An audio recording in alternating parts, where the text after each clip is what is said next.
What's up, everybody coming in? We're just getting set up, so wait for a few minutes. But as you're coming in, tell us what's up in the chat and tell us where you're from. What's up? I'm going to start the chat so people can see where it's at. Where's the chat?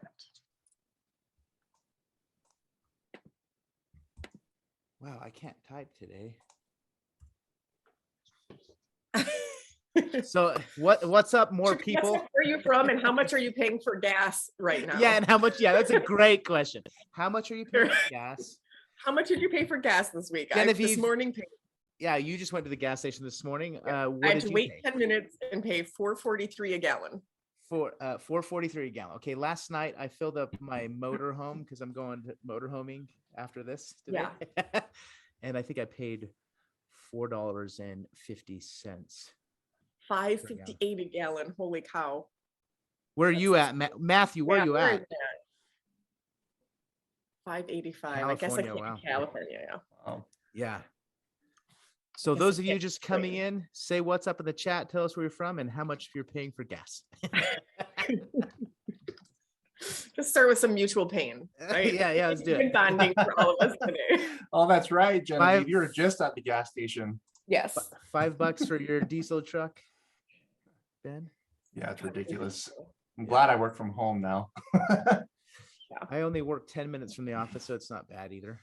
Yeah, but I'm sure filling up a motorhome was a bit pricey. Yeah, it was pretty big. It'll be a couple $100. Melissa, same in Illinois. Yeah. $4.37. Same as Genevieve. Tara. Working from Colorado. A lot. $5. Yep. Connecticut. Ooh, let's go to Connecticut. It's not too bad there. $4.37. It's so much more affordable. $5.99 in Orange County. Ouch. $4.90. Yeah. For those of you that are having people come to the office, are you guys providing some benefits of helping out employees? That's what I'm thinking about doing. Are you? Yeah, providing some benefits for gas, because I do enjoy. There's $6.49 in Santa Barbara. Holy smokes! Oh my hell, that's crazy.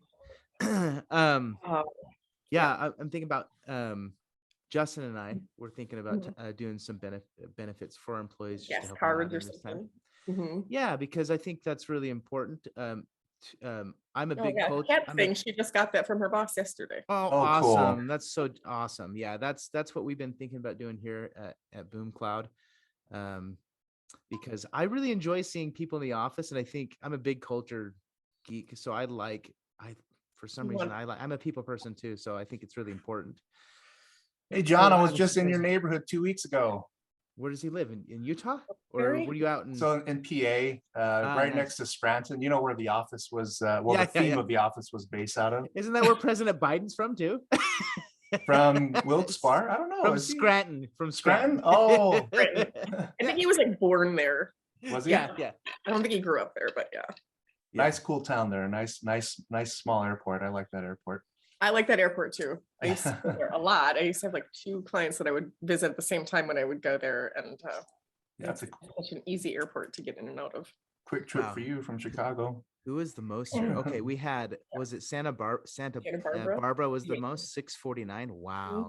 Hopefully you drive a efficient car. That or a giant truck, a diesel. Cool. I think we'll get started here as people are rolling in. I see a few more people rolling in. Say what's up in the chat and tell us how much gas prices you're paying where you're at. But we'll get started here. So really pumped to be on this webinar today with Ben and Genevieve, 2 of my really good friends in the industry. We've been working together for some time. Ben, I've known you for a while. Since I started my company, and now we are neighbors. Ben literally lives 5 houses down from me, and that was not planned. That was just kind of happened. So funny. It's so fun. I love seeing Ben in the neighborhood, and if you have anybody doorbell ditching you or toilet papering you, it's not me. Yeah, right. Well, Jordan gave me some nice steaks. It was really nice. The really prime New York strip. Yeah, and he cooked it in his Traeger That was actually really good. I've never had steak cooked that way, Oh yeah. and it was awesome. Yeah, It was dude. quite an experience. That's all how I cook it. So I'm a steak snob. So glad you Nice. liked it. And Genevieve, I've known you forever. I think just shortly after I started Boom Cloud, Yep. we met each other, and I'm happy that we're able to reconnect on a webinar again, because we've all been so busy, and help practices reduce dependence on PPOs and combat the challenges of today's market. So today, this is how we're going to structure it. Ben is going to go first. Ben, what's your title of your topic? I've spaced it. I'm sorry, bro. We're going to be doing breaking out of PPOs, how Awesome. to drop an insurance plan, or at least some suggestions on how to prepare to do that. Sweet. So Ben's going to be talking about that. Awesome content. I've done a lot of webinars and speaking with Ben, and I always learn something new. I'm going to be talking about dental membership growth hacks. I think everyone at this day and age knows what a dental membership program is. So I'll briefly talk about that, but I'm going to talk about what is working in terms of growing a membership program, because that seems to be the biggest challenge that practices have. And then Genevieve, talk a little bit about what you'll be sharing with everybody in this webinar. I'm going to bring us home with some verbal skills. So how we can have our patients accept our treatment regardless of what your insurance mix is. So whether you're planning to drop some or you're working with insurance, just creating the opportunity and skills in your practice to reframe the role of dental insurance in the way our patients accept treatment. Yeah. What is your nickname in the dental industry? Are you like the patient whisperer? New patient whisperer. New patient whisperer. Awesome. No. And I want to brag, but if you call the wrong number, I'm gonna make you a dental appointment. Okay. That's funny. No, Genevieve has lots of good content. I've been on lots of webinars, podcasts, and I've seen Genevieve speak live as well as with Ben. Genevieve, you were the keynote speaker at ADOM last year, I believe, right? Yeah, I thought it was actually really cool and really nerve-wracking. Yeah. Well, it's a big crowd. You nailed it. So I'm excited to hear from you again today. So Ben, let's get this thing started, bro. I allowed it so you guys can share the screens with your screen. Let's see. I'm not seeing your screen, Ben. I just see black, and it says Ben Tune has started sharing screen. Yeah, let me know when it pops up. You should see breaking out of PPO. There is a prison that looks like it's like, what prison is that? Do you know? Gosh, I don't know. This is the dental economics theme on this particular article. Yeah, so yeah, totally. I borrowed it from them. Sweet. All right. Cool. Well, welcome everybody. It's great to be with you. Just some brief background about myself. I think it's always fun for individuals to go through their background, how we got started in dentistry. So I'll do that for here just a minute. My background is relevant to what I do for a living and what I teach in dentistry as well. So I'm from the South Pacific. I'm from a tiny, tiny, tiny island nation called American Samoa. You can see there on the middle right section of that map. This map is called Oceania, and I had no idea that this was Oceania until I think when my son started 5th grade. He's like, "Dad, did you know that you grew up in Oceania?" I was like, "Oceania? I grew up in American Samoa. What's Oceania?" He's a 5th grader, so I guess if I were to play that game smarter than 5th grader, I'd probably lose. You feel better. My boyfriend's from Australia, and he asked me if I'd been to Oceania, and I said I've never even heard of it. Like, what the hell is that? I grew up there. Is that like a lost city or something? This whole area. Gosh, Genevieve, quit being racist, all right? It was super embarrassing. So me too. I had no idea. I grew up in American Samoa. You're from there. It's I know. Yeah. We being American Samoa, it's a U.S. territory. It's one of the 5 U.S. territories, but it's actually considered an unincorporated territory of the United States because we have our chief government that is run by the high chiefs, and then we have the U.S. government, which is the governor and then the House of Representatives. And so we have one congressional, I'm sounding like someone right now. We have one congressional delegate, a member of Congress that's a non-voting delegate. So we have representation in Congress, but we're considered United States nationals. which is a version of citizenship, but not full citizenship simply because of the government component. We still own our own land, which is cool. Where my family land, my property, our family land is kind of in the middle section where you see, that's not, they made a mistake on this. It says Leona on the bottom, that should say Leone. So just above that is several thousand acres that our tribe owns. Oh. And so part of the government setup there is American Samoans can still, the families can still own their land. It's not federal property, which is great for us. Simply because for generations and generations and generations, kids get to go back home, right? Where they can build a house and not necessarily incur a mortgage. This is when you look at the entire South Pacific, I guarantee, well, I bet you won't be able to find the Samoan island chains immediately. You see Hawaii there in the center. Samoa is south. If you just go down to where the Cook Islands and Tonga is, Samoa is right above that, on the right of Fiji. I grew up in an environment where it was literally third world. In fact, I still have family members there. This is a picture of a collection board at one of the more popular grocery stores in Samoa. And, you see here, David Te'o in the middle, he owes the store $140. There's a legal group here that owes quite a bit of money. It's kind of funny that this is like a public shaming. Public shaming. The 1980s version of that Kanafoi Sunday School, $1,260. Yeah, and they do this because it's so embarrassing. Like Law Connection Agency, $86.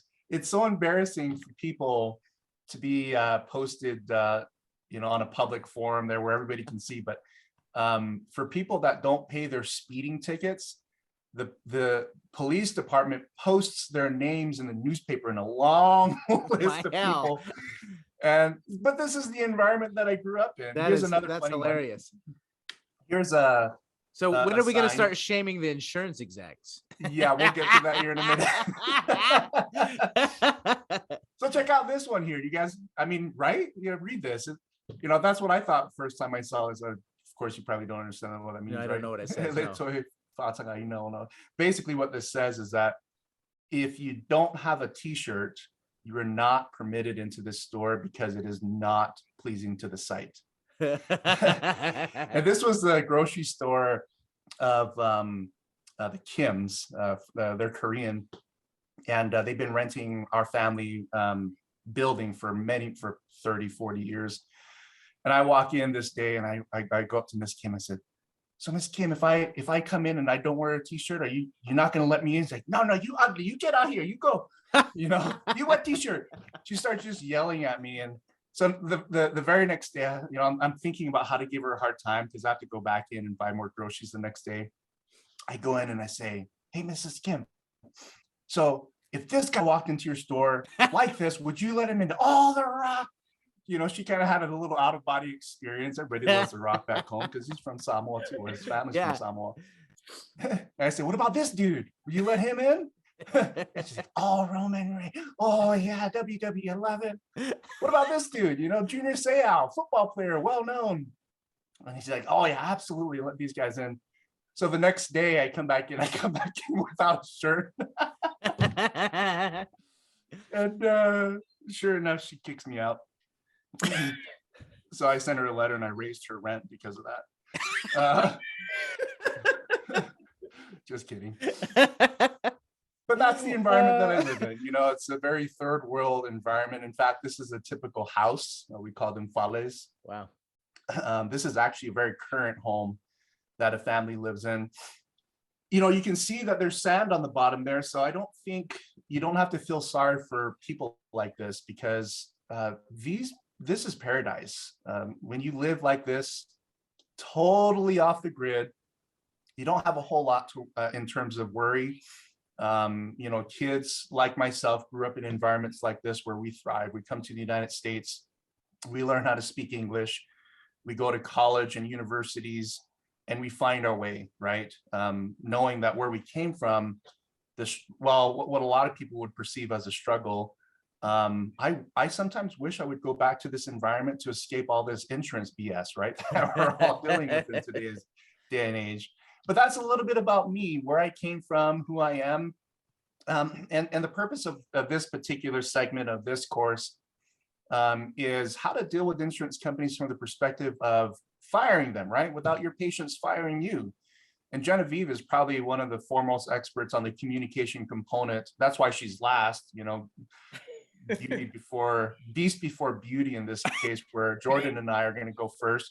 But the real content in terms of how to navigate this patient retention, is all about the communication, right? And the experience that the patients have with you.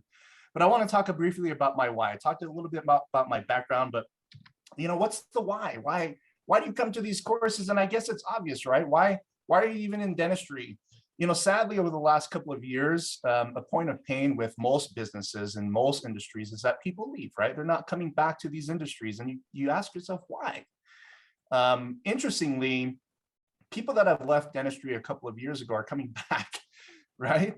Because when they really think about their why, like, dentistry is what I know and it's what I love, right? It may seem tough at the time, but from a career perspective, we tend to navigate to things that we know best. In terms of my why, why I do what I do, why I teach what I teach, there's a lot of things that I teach that are against a lot of what some of the well-known dental professionals believe, or what they teach as it pertains to how we're dealing with insurance. Mine is completely different because of my experience, right? I'm going to share a few set of slides for you and invite you into my home for just a minute. But I want to forewarn you that the next set of images that will explain my why, they include images of a premature child, a 24-weeker to be exact. And I recognize that we might have some parents on this webinar that have experienced a premature child in the past, and that can bring up some pain. I apologize about that in advance. If you want to shut your screen off and just listen to this for a second, please do so. But bear with me, because this is really the foundation of my presentation, the foundation of what I teach in dentistry. And as you get to know me, you'll learn that this is really what started my thought process on how to fight insurance plans. I'd like for you to meet my son, Welton. There's a video here. I hope it doesn't play. And forgive me, I'm starting to experience some allergies here. So this is Welton. As I mentioned, delivered at 24 weeks gestation. So some background to this, as many of you may have guessed, Polynesian, it's like, you ask a Polynesian, have you played football or any kind of sport in college or professionally? I did. I played football for the University of Arizona back when it was the Pac-10 in the 1990s. And my wife played softball for a university out in Virginia. So athletes, right? We're very active and getting into our late 30s. I got married when I was 28 and had a kid when I was 30. And naturally, the older you get, especially for a person like my wife, who is a type 1 diabetic, the more risks and complications there are to a pregnancy, right? So in this case, at 19 weeks gestation, she started to show signs of kidney failure. And at that point, the doctors ordered her to be on bed rest at home, which we followed to a T. By 22 weeks gestation, at that point, we took her in because you could see her eyes, her skin, everything was starting to change in color. Her demeanor, her mental capacity to remember and talk was starting to decline. So at that point, the perinatologist recommended emergency. Let's put her into an in-hospital setting, admitting her into the hospital, put her on, you have the IVs and all that other stuff, the monitoring and so forth. The goal was to get her to week 24 of the pregnancy. And the reason why is because 22 weekers don't survive. There's like a less than a 1% chance of survival. 23 weekers, there's a 5% chance of survival. 24 weekers, it's above a 90% chance of survival, because that's when the organs are almost viable enough to be able to operate on their own with a little assistance. So we got to week 24. 24 weeks and 1 day. At that point, they ran some tests, and the labs came back, and all the diagnostics came back to show that my wife was experiencing heart failure.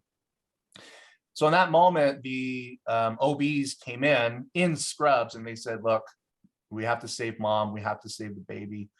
The best treatment plan is a C-section. And that's what you're seeing here, the result of that. This is literally 5 minutes after after my son was removed from my wife's body. That's me. That's my left hand draped over his body. This kid was 1 pound, 10 ounces, and 13 inches in height at 24 weeks. Quite an amazing feat for the medical community to be able to serve children born this early, with all the technologies and the advances that they know now in the realm of sciences to help these children at this young age. After this photo was snapped, I went back to the room, the OR, where they were closing my wife. And then we wheeled her back to her recovery room. She's sedated, heavily sedated at that point. So she is knocked out. And I sit there in the room just thinking and pondering and praying. I come from the background of being a jock, right? Playing football and going to Vegas and doing naughty things, which you kind of talked about before the webinar started, we admit. But at this point, 30 years old, first time having a child, and in my community, that's odd, right? Usually kids here have children as early as age 19, and I'm not mocking that, but we were old folks, right? We were old farts having kids later in our 20s and early 30s, which was unusual. But for me, I kind of felt, it's time to grow up. It's time to put the toys and the games aside and really focus on what to do next, right?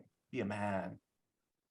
So I pondered and I prayed and I tried to figure out, family of now 3, the only one that's not in a hospital bed, how can I be the best for my wife and my son?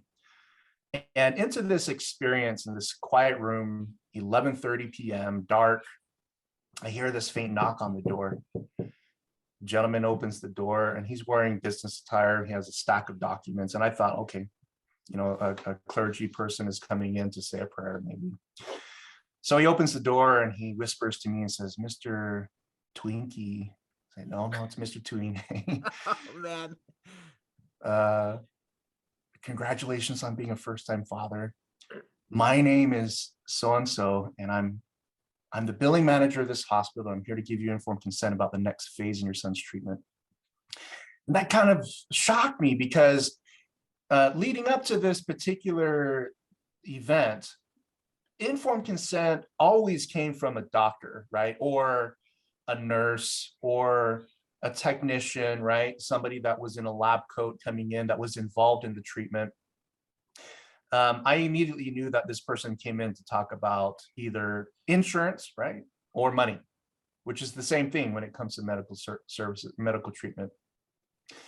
So he stepped out of the door and I started asking, how can I help you? Well, Mr. Tuna, I'm here because your son needs an urgent open heart surgery.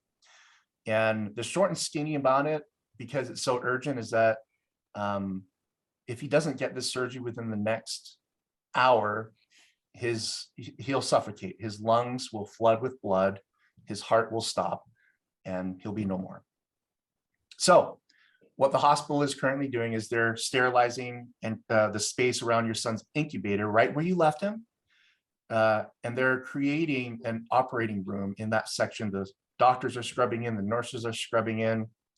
All we need for you to do is sign this document, this consent document, so that we can proceed with this treatment. He then handed me, I don't have a ream of paper in my office, but anyway, it was about that thick, right? And I looked at the last page and it was 603 pages. And he said, yeah, just sign this form and we'll do our very best. To me, that was a huge concern because I've never in my career at this point, this was in 2010, never in my life or in my dealings with physicians, oral surgeons, dentists, specialists have dealt with a consent form, an informed consent document that was longer than 3 pages, right? And was written in confusing legal language. A lot of informed consent is very clear on paper so that you understand as an individual what's really going on, right? It's the law. So he handed me the stack, and I turned to him and I said, "Whoa, hold on. What am I signing?" For 5 minutes, we have this really foolish debate. Here's me trying to get information, right? Understand what the risks are, what exactly is going on, what the alternatives are. And this guy is just pressuring me and saying, look, if you don't sign this document, you're guaranteeing that your son will die. If you sign it, you'll at least give him a fighting chance. And at that point, I turned to him and I said, well, here's where I'm coming from, is that even if I do sign this document, not being fully informed, do you realize that the hospital is still on the hook for liability if my son dies, because I don't really know what I'm agreeing to?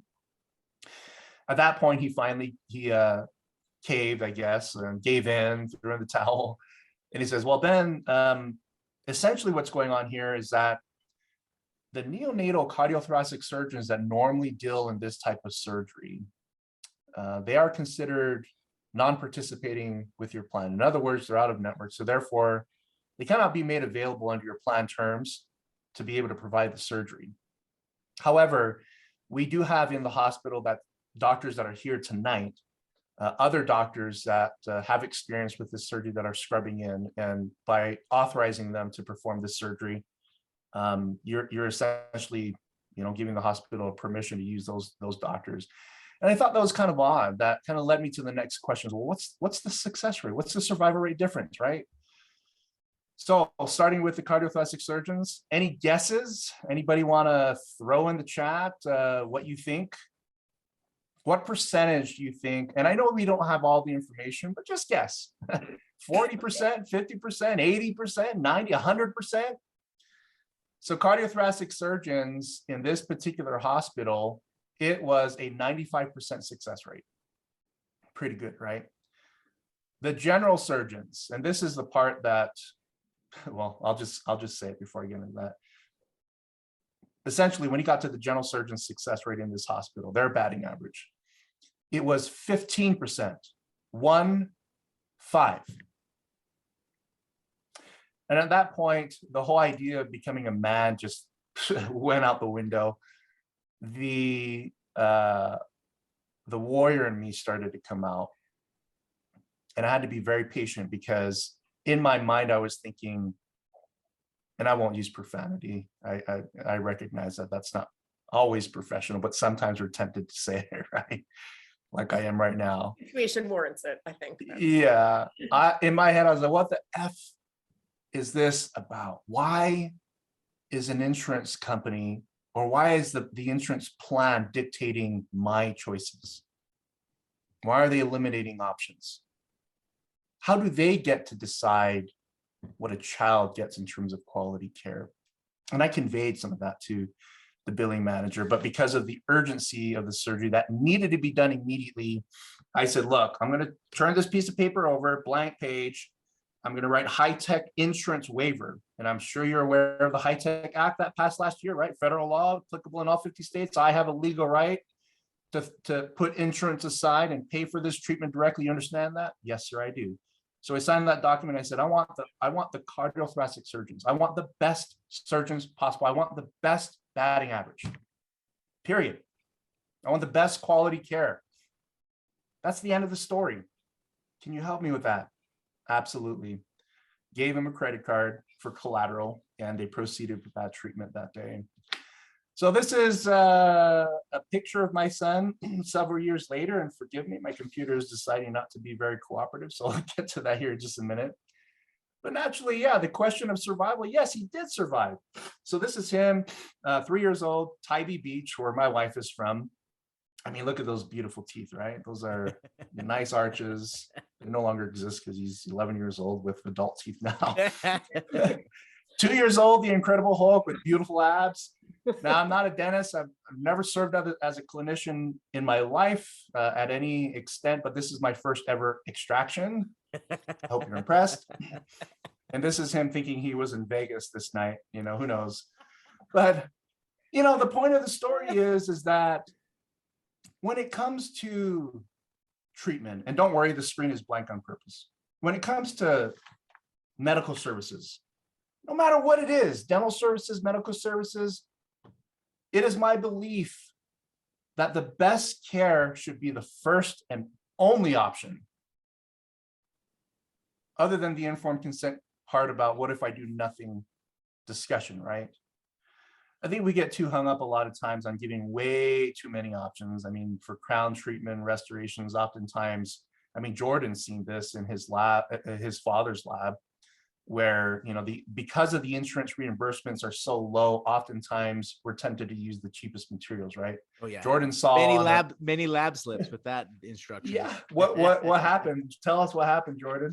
Oh, a lab slip came in with a case, and it basically it said, please use the cheapest materials available. And this particular office was signed with pretty much every PPO under the sun, and that was their mentality of just give us the cheapest. And I thought to myself, I'm like, man, if I were this patient and I read this, I would be really angry that nobody was focused on quality of even just my tooth, right? But that's kind of the gist of the story, that we got many lab slips like that coming in that just said, just use the cheapest materials possible. It's kind of sad, right? It's sad that it irritated me big time. Yeah, where we're at. So this presentation is not meant to be a doom and gloom. There's hope, simply because at the end of the day, we're forced into a position when we're dealing with insurance as patients, right? And guardian of patients, as doctors on your end, to deal with insurance. And it's almost inescapable from that perspective, because either you're going to deal with them as an in-network provider under an enormous amount of restrictions, or you can deal with them as an unrestricted provider with no restrictions, which is what we're going to talk about.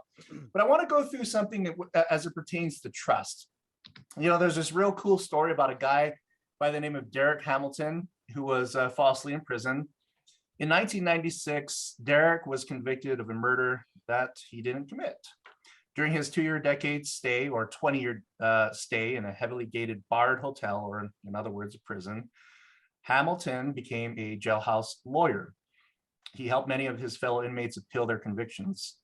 On his own account, and during his 23rd year of prison confinement, he was successful in convincing prosecutors that he was wrongfully convicted. Recently, Hamilton took on a new role in his calling to fight injustice as a successful plaintiff. The legal experience he learned in lockup molded him into one of the greatest advocates for those who were charged for crimes they did not commit. Hamilton was awarded a $7 million settlement for imprisonment that was based upon false and fabricated evidence from a legal system designed to protect its citizens. Think about that for a second. When dental insurance was first started, and we know the history of that, right? California Dental Association was started by Delta Dental California, started by California Dental Association. Oregon started its version of Delta. Washington State started its version of Delta. And we created these programs based upon trust, right? Where we were going to serve the community.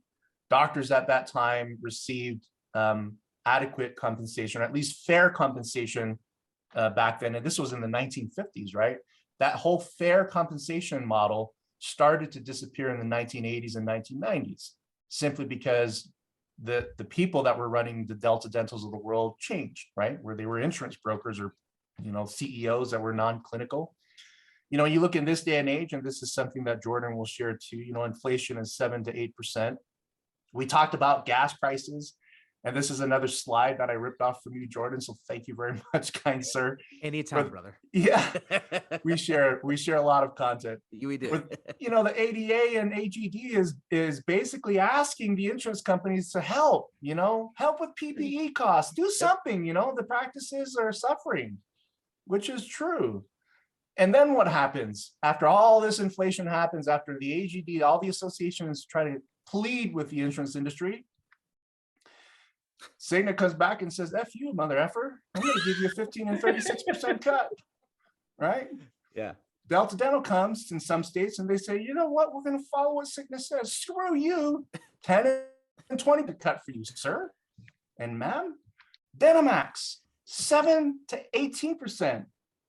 You know, the initial feeling that you have is, you know, this emoji, right? Which kind of follows the whole trend of, okay, well, now we're going to be very sad. We're going to start by being a little shit. shocked and That's pissed the oh off, shit right? emoji. That's what I would call it. Yeah. At the Yankee, one of the dentists in the back said, the F word. Yeah. He just blotted it out really, because the emotions are real, right? Washington State, a friend of mine who practices there said, I had no idea that some of my team members were standing in the food bank line, right? And so he started to give back. He started to recognize the need, knowing that insurance companies are not going to help his practice. So he started to help his team, right? And we're kind of all in that position in terms of this whole realm of inflation. How do we address that from an insurance participation perspective? And that's what we're going to talk about here briefly, right? Keep in mind, this is going to be a very short discussion on some steps that I recommend to go out of network with insurance plans. And by having this discussion in a webinar format, just know that this is not in violation of any antitrust regulations, because we're just talking about and giving suggestions, not necessarily advocating or colluding for you to drop insurance. You can make those decisions on their own. We all know the realities. Actually, we looked up the realities of dental insurance. Only 6%. So this is 2019 data, 2019 and before. As you probably are aware, dentistry utilization has declined in a lot of states. But 2019, pre-2019, only 6% of people with a PPO plan reached their annual max. 22% received a benefit for a restorative procedure or paid a deductible. Only 36% of adults were considered active. The interesting thing is that children, for Medicaid, only 52% in that's the average of every state on the utilization. For PPO, it's 51%. One of the more alarming things that we learned about insurance is what they call a loss ratio, right? The money that they collect in terms of premiums, what do they lose in the form of a benefit that they pay out to providers, to doctors? They call that a loss ratio. So stupid, right? We as an insurance company lost 50% because we had to pay the dentist half of the dollar, that was paid in premiums. That's BS. Only 50 cents on the dollar for a PPO is actually used towards PPO benefits. So the question becomes, do these institutions have a budget to pay more? And it's a stupid question, because we all know the answer is that absolutely they do. So I want to talk about a couple of things first.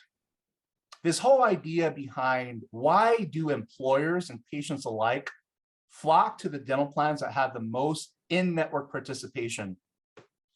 Well, that's because the insurance industry, when they sell, like the brokers that sell dental insurance, when they go to an employer, they'll say, well, Delta Dental is the most endorsed dental plan by the doctors.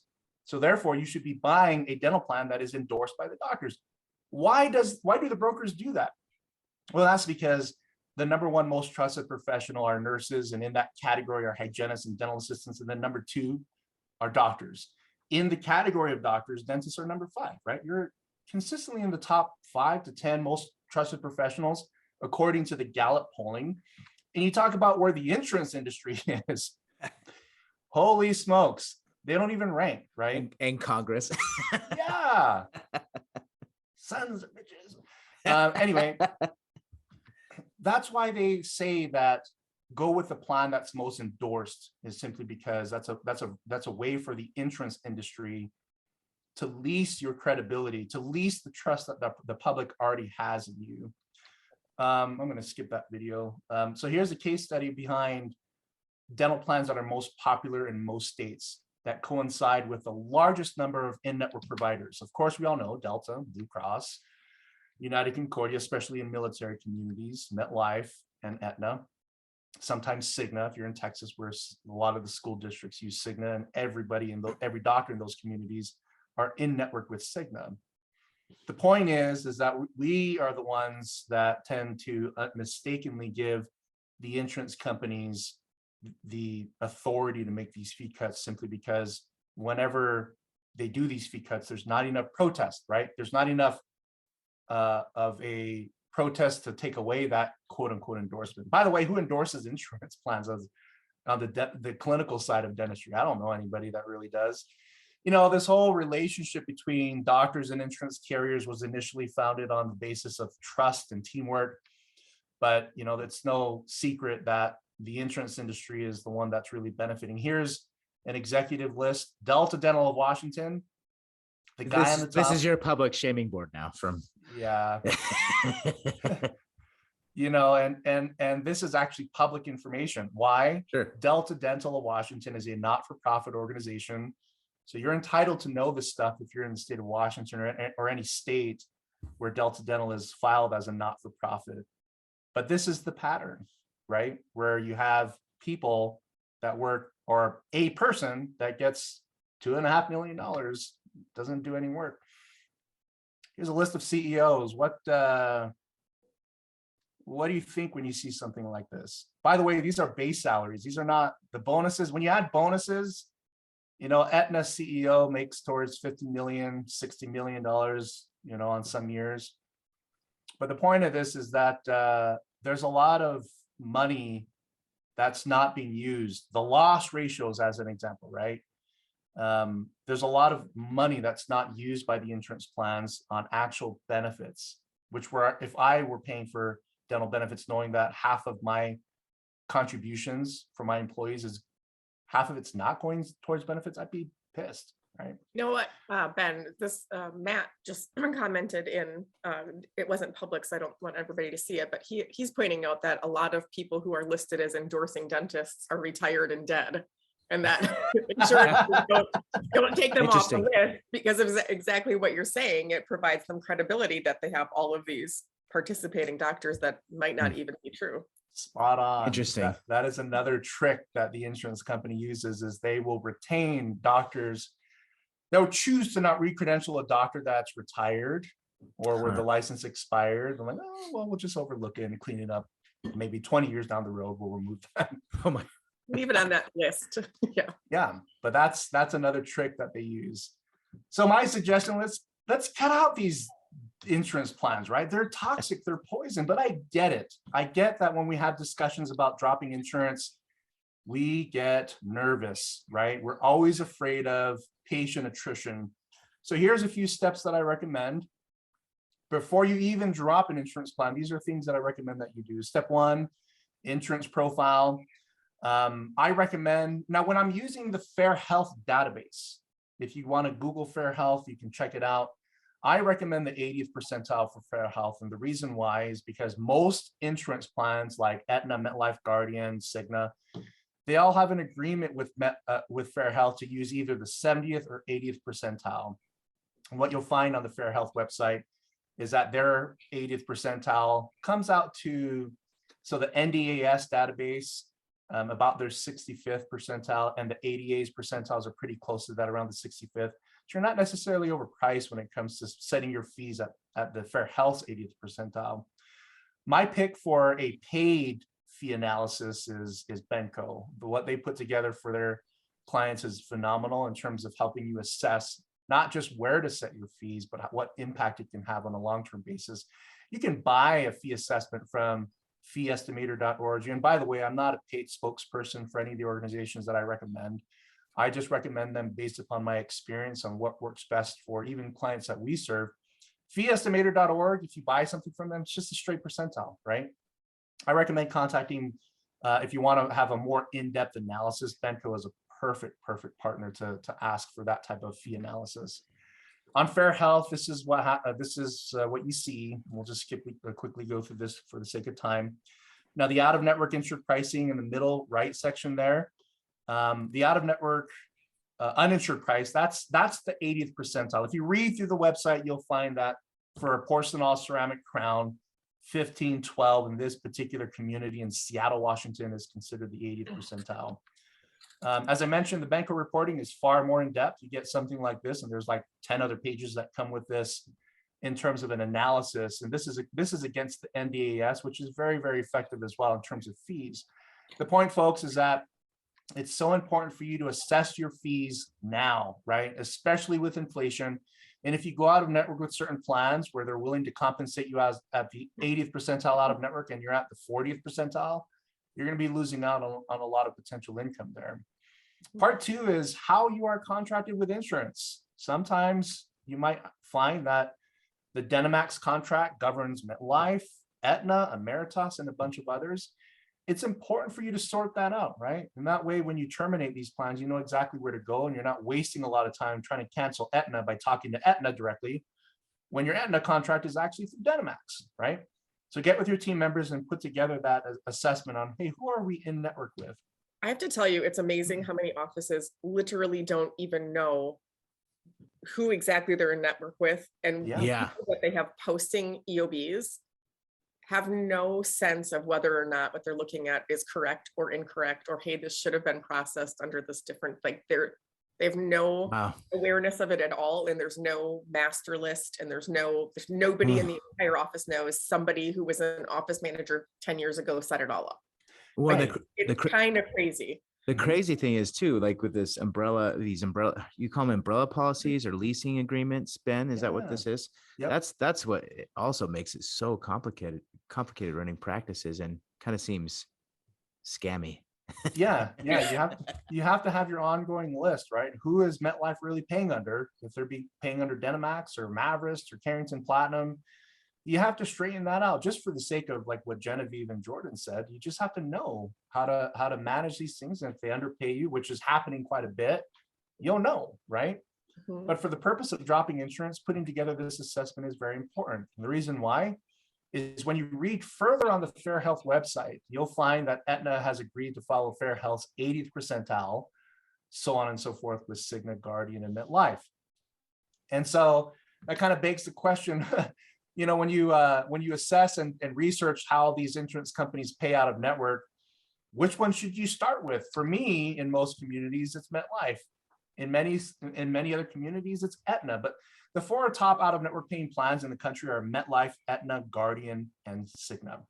And I start with one of those simply because if you were to drop, let's say, a United Concordia, right, where out-of-network benefits really suck, meaning patients now have to pay 50% of their preventative care visit, whereas a lot of Aetna, MetLife, Guardian, and Cigna plans still cover 100% out of network for preventative care, and at the Fair Health's 80th percentile if you charge the 80th percentile. So when you start with a plan that has friendly out of network benefits, it builds confidence in your team so that they sort of build this courage, right? So that the next plans that you drop, they're not afraid. They know somewhat what to expect. So it's a teaching platform for those particular patients.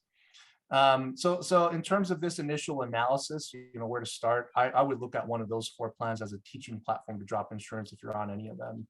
Now, this part about membership plans, I'm going to skip that because that is my buddy Jordan's section here. And I'm just going to wrap up here real quick with the team training. Membership plans are a critical component to dropping insurance.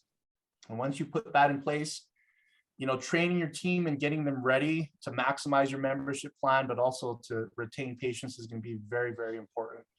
Now, some tips as it pertains to the communication, well, just in general, as it pertains to going out of network, is that you always have to maintain control of the conversation with your patients, right? This is just true in any facet of being, you know, at the front office in dental. You're in charge, right? Patients shouldn't be dictating conversations and treatment.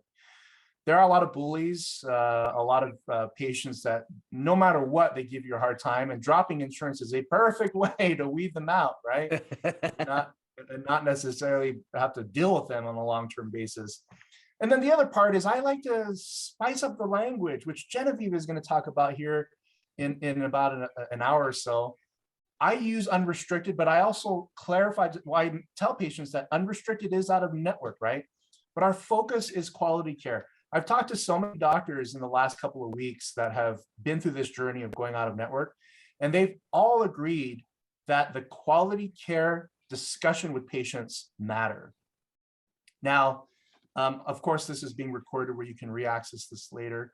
But what I want to get to here are just a couple of recommendations on verbiage. When I talk to patients, you know, during the part where we're not out of network, we're in the process of terminating, I'll say something like this: hey, I just want to give you a quick heads up. We're in the process of making a change with our status, our participation status with your dental plan. We are actually shifting to an unrestricted status. That does mean out of network, But the reason why we're going unrestricted is because the current in-network restrictions threatens your quality of care. And we just, for us, quality of care is non-negotiable, and we would never do that to our patients.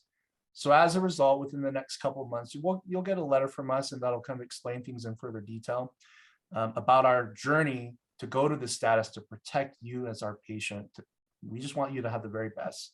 You talk about something like that, you can even add a few things that, that doesn't mean you have to switch dental offices. We're still going to help file benefits for you and accept assignment of benefit and things of that nature.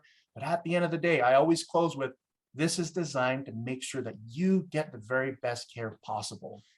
Keep in mind, patients already have some level of distrust with their insurance plan, right? Or with the insurance industry in general.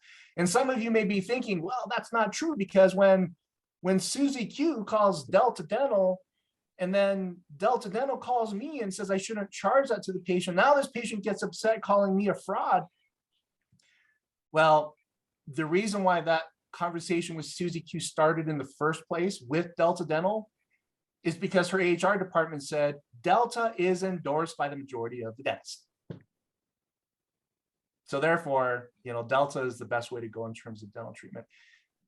Delta robbed you of that credibility, right? For these are for patients, unfortunately, it's not all of them, it's a small share of them that are just dead set on this insurance dependent part, right? Where you will never escape patients being insurance dependent.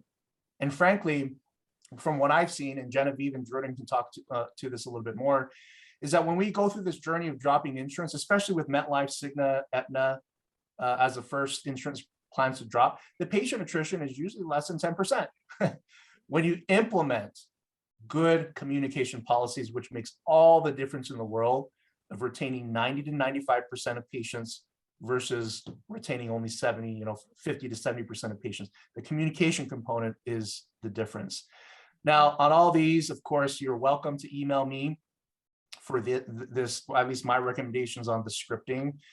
For a small fee of $5,000, I will share any of this with you.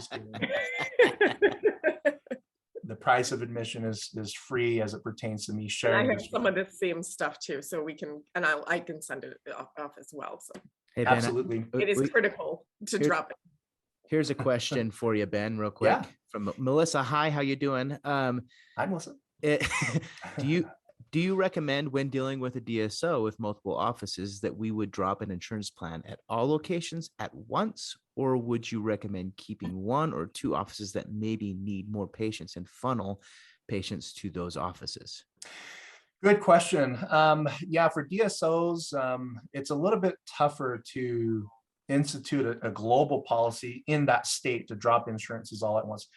My first rule of thumb with DSOs as it pertains to insurance participation is that I recommend it's always handled on a per state basis, right? Because every state is different. Alabama, sure. Blue Cross Blue Shield is your number one in terms of patients. And then Pennsylvania, it's Delta and United Concordia. So it's different, right? In a state, I recommend that you assess things based upon the individual practice needs. If many practices are booked out, which is a good indication that you probably shouldn't be on any as many in-network participation agreements, those practices, when I was running a DSO, I handled them differently than practices that were in growth mode, right? So the decision on dropping insurance, because everybody works in that office, right? Sometimes you might have team members that are working in a couple of offices, but at the end of the day, we look at each of the individual offices to see what they need in terms of a boost to go either out of network or retain in-network participation. So that was a good question. Very good. So I'm going to wrap up here. And then, by the way, I'll be on the chat to help answer questions. You can chat me directly or just on the general forum. I'll get your questions answered. And that way we keep moving along. So the Kodak study, good friend of ours, Gary Takis, who runs the Thriving Dentist podcast. Yeah. So he was a genius and looked at the Kodak study. And basically what the Kodak study says on the bottom, the very last line there, where a 20% increase means the same profit on 55.5% of sales volume. Let me convert that to dental language. If you raised your fees or your reimbursements or income revenue from a particular dental plan by only 20%, which, by the way, going out of network, you typically raise, it goes up by almost 40%. But if all you get is 20% more, that means you can lose 45.5% of your patients and your profit margins are the same.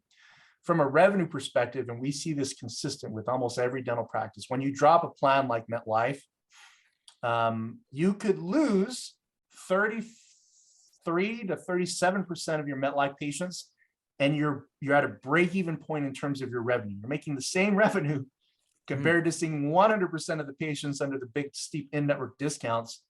But the profits change at that level simply because you're not incurring the same overhead on the patients that left. Even though your revenue is the same with 35% of those patients gone, your profit margin still goes up by roughly about 7 to 10%. So all in all, what that means is that you have a lot of room for mistakes when it comes to dropping insurance. I recommend not tolerating too many mistakes. The goal is to retain at least 85% or more of these patients as you walk out of network. And really the best way to do that is, well, talk to Genevieve and myself. Don't do it this guy did. He's like, these sons of bitches next to me, they all take Delta. I'm going to burn their practices down. And that way their patients will come to me. Let's be kind to each other. Life is hard enough. Now, so that's it, folks. I'm going to be on chat the next 2 hours. Jordan is going to talk about membership plans, and Genevieve is going to talk about the communication component. And this all ties together to give you at least some idea on a transition to a fee-for-service or out-of-network practice with as many PPOs as you feel is necessary. Jordan, I yield both the screen and mic back to you, my friend. Thanks, dog. You like that? Oh, that's my contacts, by the way, if anybody needs it. Snap a picture of that. I'm switching screens here. Hopefully I can choose the right one. Zoom always changes things on me, but we'll figure it out here. There we are. All right. Real quick. Oh, let me enable the chat. This always turns my chat off when I present it here. Okay, just real quick in the chat, everybody, tell me who has a membership plan, who doesn't. If you have a membership plan, put yes. If you don't, put no in the chat real quick. Finding the chat here. Hey, lots just so I can gauge the audience and take care of people who need to understand what it is and understand. Cool. That gives me a good enough, a good mix. Awesome. Okay. Well, I'll explain what a membership program is in a little bit here, my definition of it. But my course is titled Membership Growth Hacks. I am obsessed with helping grow predictable recurring revenue for practices. It's been my passion for a long time now. And I'm excited to be on this webinar with you guys, educating it. This is a little bit about me. I do like to play the guitar, as you can see in that GIF running in loops. I've been in the dental industry for over 15 years. I used to manage a dental lab. In fact, a lot of our clients and friends of the dental lab would vent to us about the problems of dental insurance, and it would trickle down to the dental lab, and it would just bother me so much. In addition to that, my mother is an office manager. And growing up, she worked from home. So I heard every conversation she had with an insurance company, plus a few little swear words here and there about them. Ben and I, you know your mom. yeah, she's awesome. Ben and I run a podcast called the Navigating Dental Insurance podcast, say no to PPOs.com. I'm the founder and CEO of BoomCloud, which is a software company that helps manage membership plans. And I hate dental insurance. That's a little bit about me. So I like to chat a little bit about how insurance companies are attacking your practice and your business. So I tend to focus on three things, why I think and know how insurance companies are attacking your practice. Number one, they attack your cash flow. They make it really challenging to have steady cash flow streams, and it takes a lot of work and admin work to get the revenue needed from insurance patients. Number two, the profit margins. Ben talked a lot about that in his presentation. Your profit margins are being attacked. And then number three, the patient experience. Often patients blame your practice for insurance issues, or maybe the patient doesn't understand how the insurance plan works. But you're blamed because that's just how it works. These are three vital things in any type of business that are being attacked. I'm going to be talking a lot of the all three of these things: cash flow, profit margins, and patient experience, in the lens of how membership programs can help elevate your practice in these three things and start moving away from insurance and being a little bit more confident. Ben mentioned a story earlier today about my experience at the dental lab, where we would see lab slips all the time that, say, please give us the cheapest material possible. And I just don't think it's possible to give quality dentistry and be a part of all the PPOs. Ben and I are here in Utah, where it seems like every practice, Ben, is signed with every PPO under the sun. I mean, I saw it on the dental lab side with a lot of their clients, but I'm just amazed now running Boom Cloud and seeing a lot of the Utah practices, how they're just attacked in so many ways with these PPOs. So my solution is cut those suckers out. Right. Ben mentioned this as well. We'll repeat it just very briefly, but we are at a time where, the ADA and other organizations are warning us of inflation and encouraging, in bold, we've got wage inflation hitting. I even seen wage inflation in my own company, which has been very interesting to manage. But in bold here at the end, it says it's extremely important to have this conversation with dental insurance payers and ask them to be fair in discussing fee issues with dental offices. Now, Ben showed multiple slides where basically they said, what was it, Ben? F you mother effers from your slide. Something like that. Something like that. And started cutting, or what PPO started cutting more. Is that what it seemed? You gave a whole list. I don't memorize all the numbers. Cigna, Aetna, yeah, Delta, Guard. Well, all those plans started cutting fees by 10 to 30%. Sure. As a response to this. Yeah, I'm sure. Yeah. Sounds like great business partners. If I back to my slide with the three cash flow issues, profit margin issues, and patient experience issues, if I had an employee or even a business partner that did those, that hurt my business in those three ways, I'd fire their ass. So I think it's time we do that with insurance companies. And I'm going to be talking about how we can do that and how a membership program can aid with that effort in your practice. Ben mentioned also inflation rate, 7.9%. I'm going to talk about how, on this next slide, I'm going to talk about how membership programs and subscription revenue can help your practice with that. And then we'll go into what a membership program is, and then growth tactics. That's my favorite thing, is talking about how to grow these things. It's definitely a volume game when you're using membership, when you have a membership program. So subscription revenue. I've been talking a lot about this lately with inflation on the rise. The reason why subscription revenue for membership programs is so important, especially whether it's a recession or inflation challenges we're dealing with in the industry.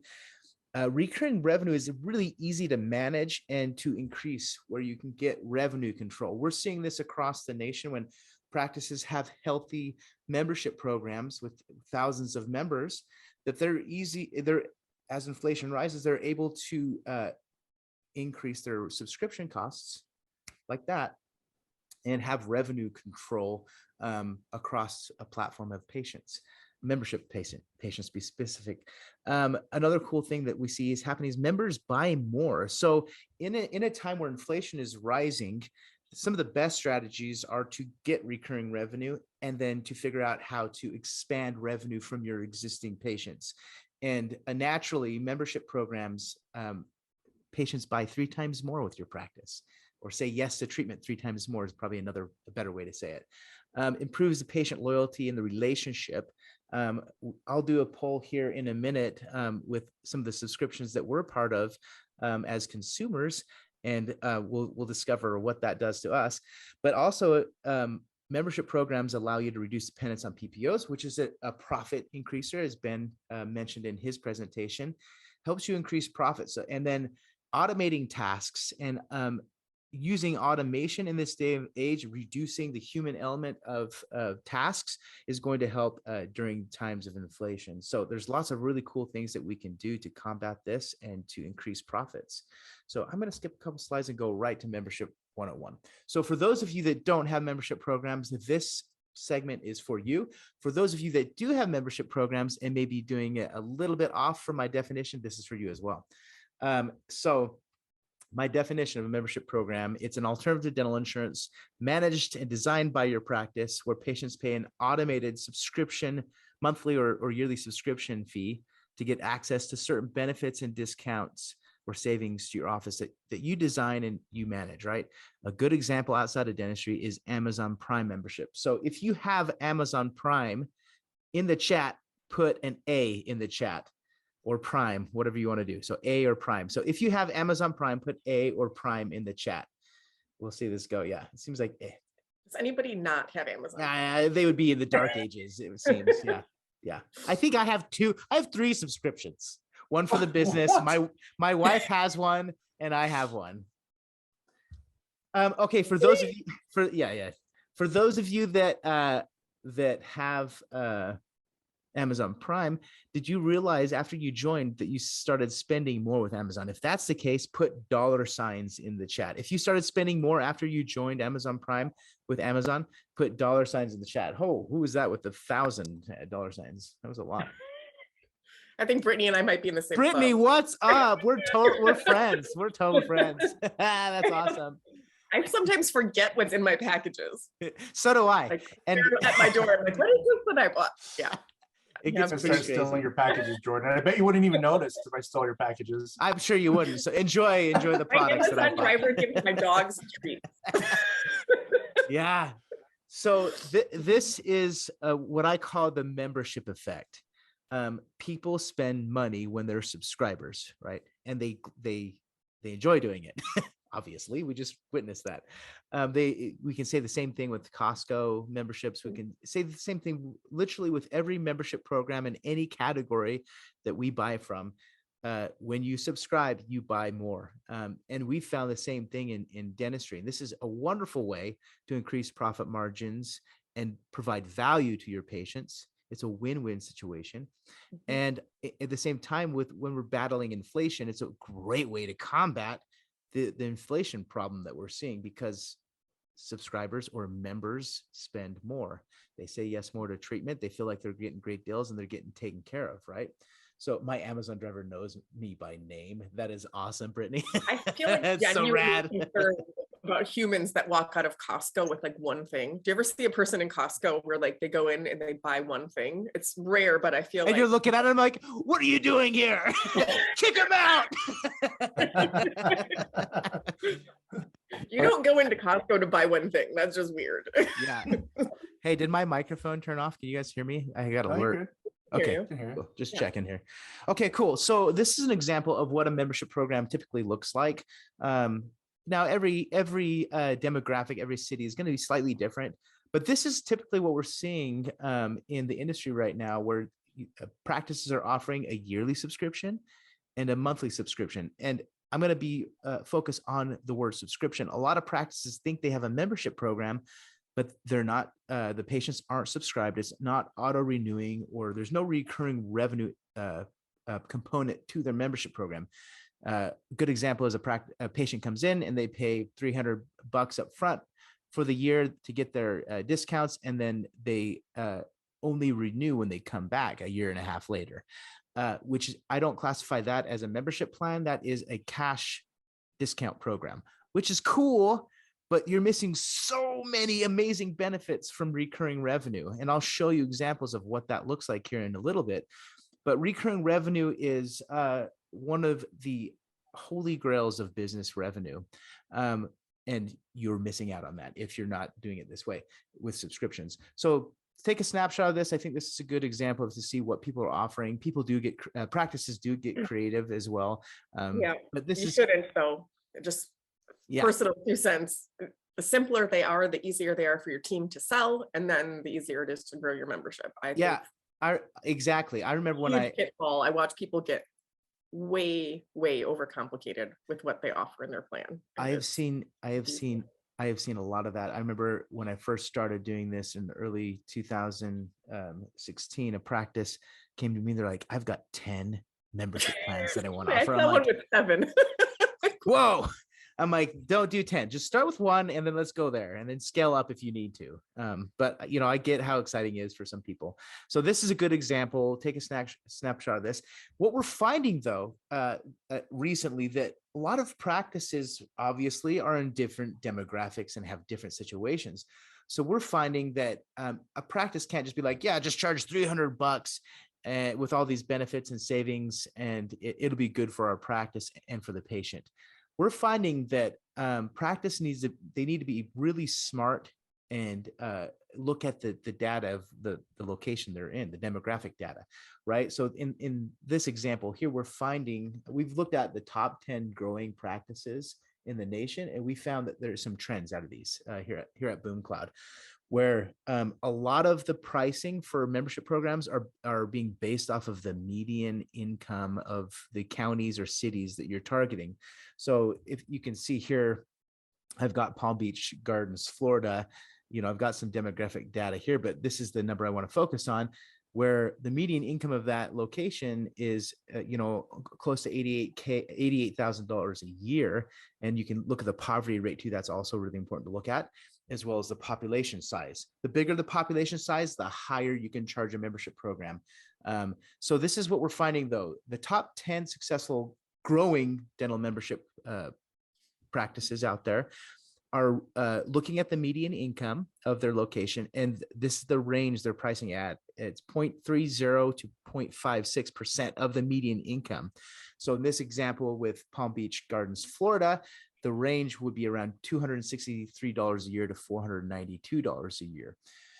The bigger the population, so populations with, I believe, like 800,000 people or more can be closer to 1% of the median income is what we're finding out with all the practices that we're seeing growing membership programs. So you want to be really strategic. The cool thing about this, my team understands what to look at, and they help a lot of our practices be strategic looking at their pricing.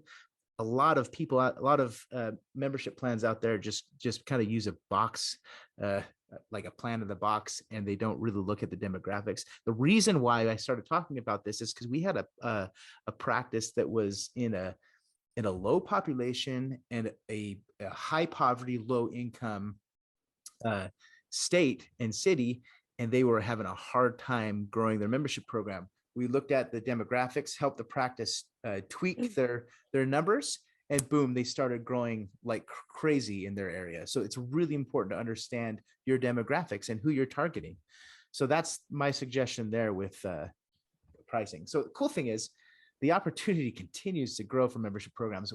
When I started doing this back in 2016 and consulting with practices, just under half of the United States didn't have dental insurance. It's now over half of the population of the US does not have dental insurance. In 2020, with the COVID-19 issues, it forced 28 million more Americans into early retirement in that fourth quarter. So the number continues to grow, and the opportunity to offer membership programs, especially to people who are retired or getting ready to retire, is a wonderful large market. And in that mix are small business owners and employees to small businesses, and that's another thing we're going to talk about, how to target.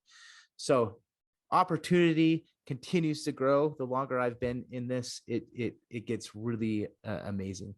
Some of the benefits of starting a membership program are a robust patient loyalty system, and a way to help patients as well. It's a total win-win solution for practices.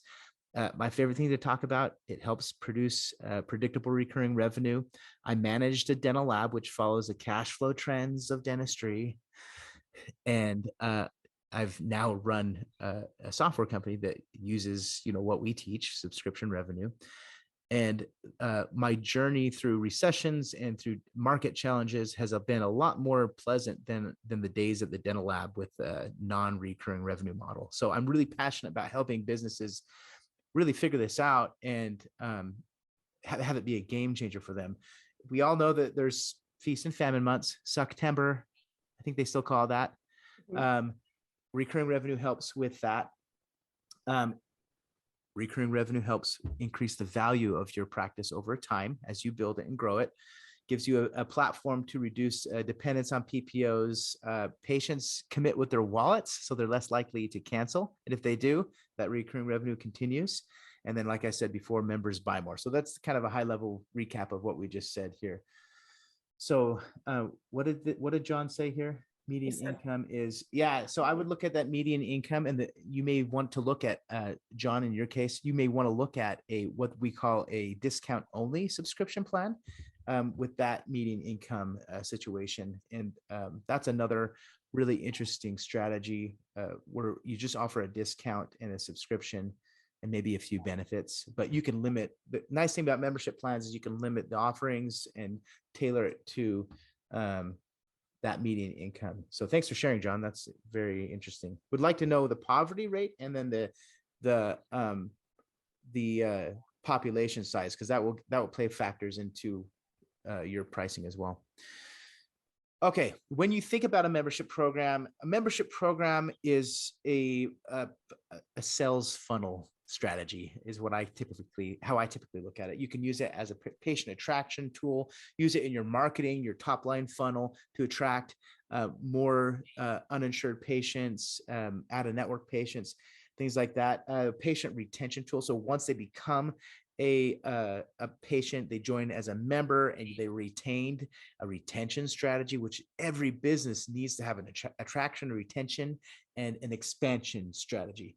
And that's a case acceptance, right? Meaning patients say yes more to case acceptance. If you look at the membership model, it is a complete from start to finish sales funnel model that is extremely important, not only in dentistry, but in all businesses. That's why you see, Amazon, Costco, so many other businesses are doing, we live in a subscription economy, right? So many businesses are doing that because if you look at the sales funnel, it benefits a lot of different parts of that, or the full funnel.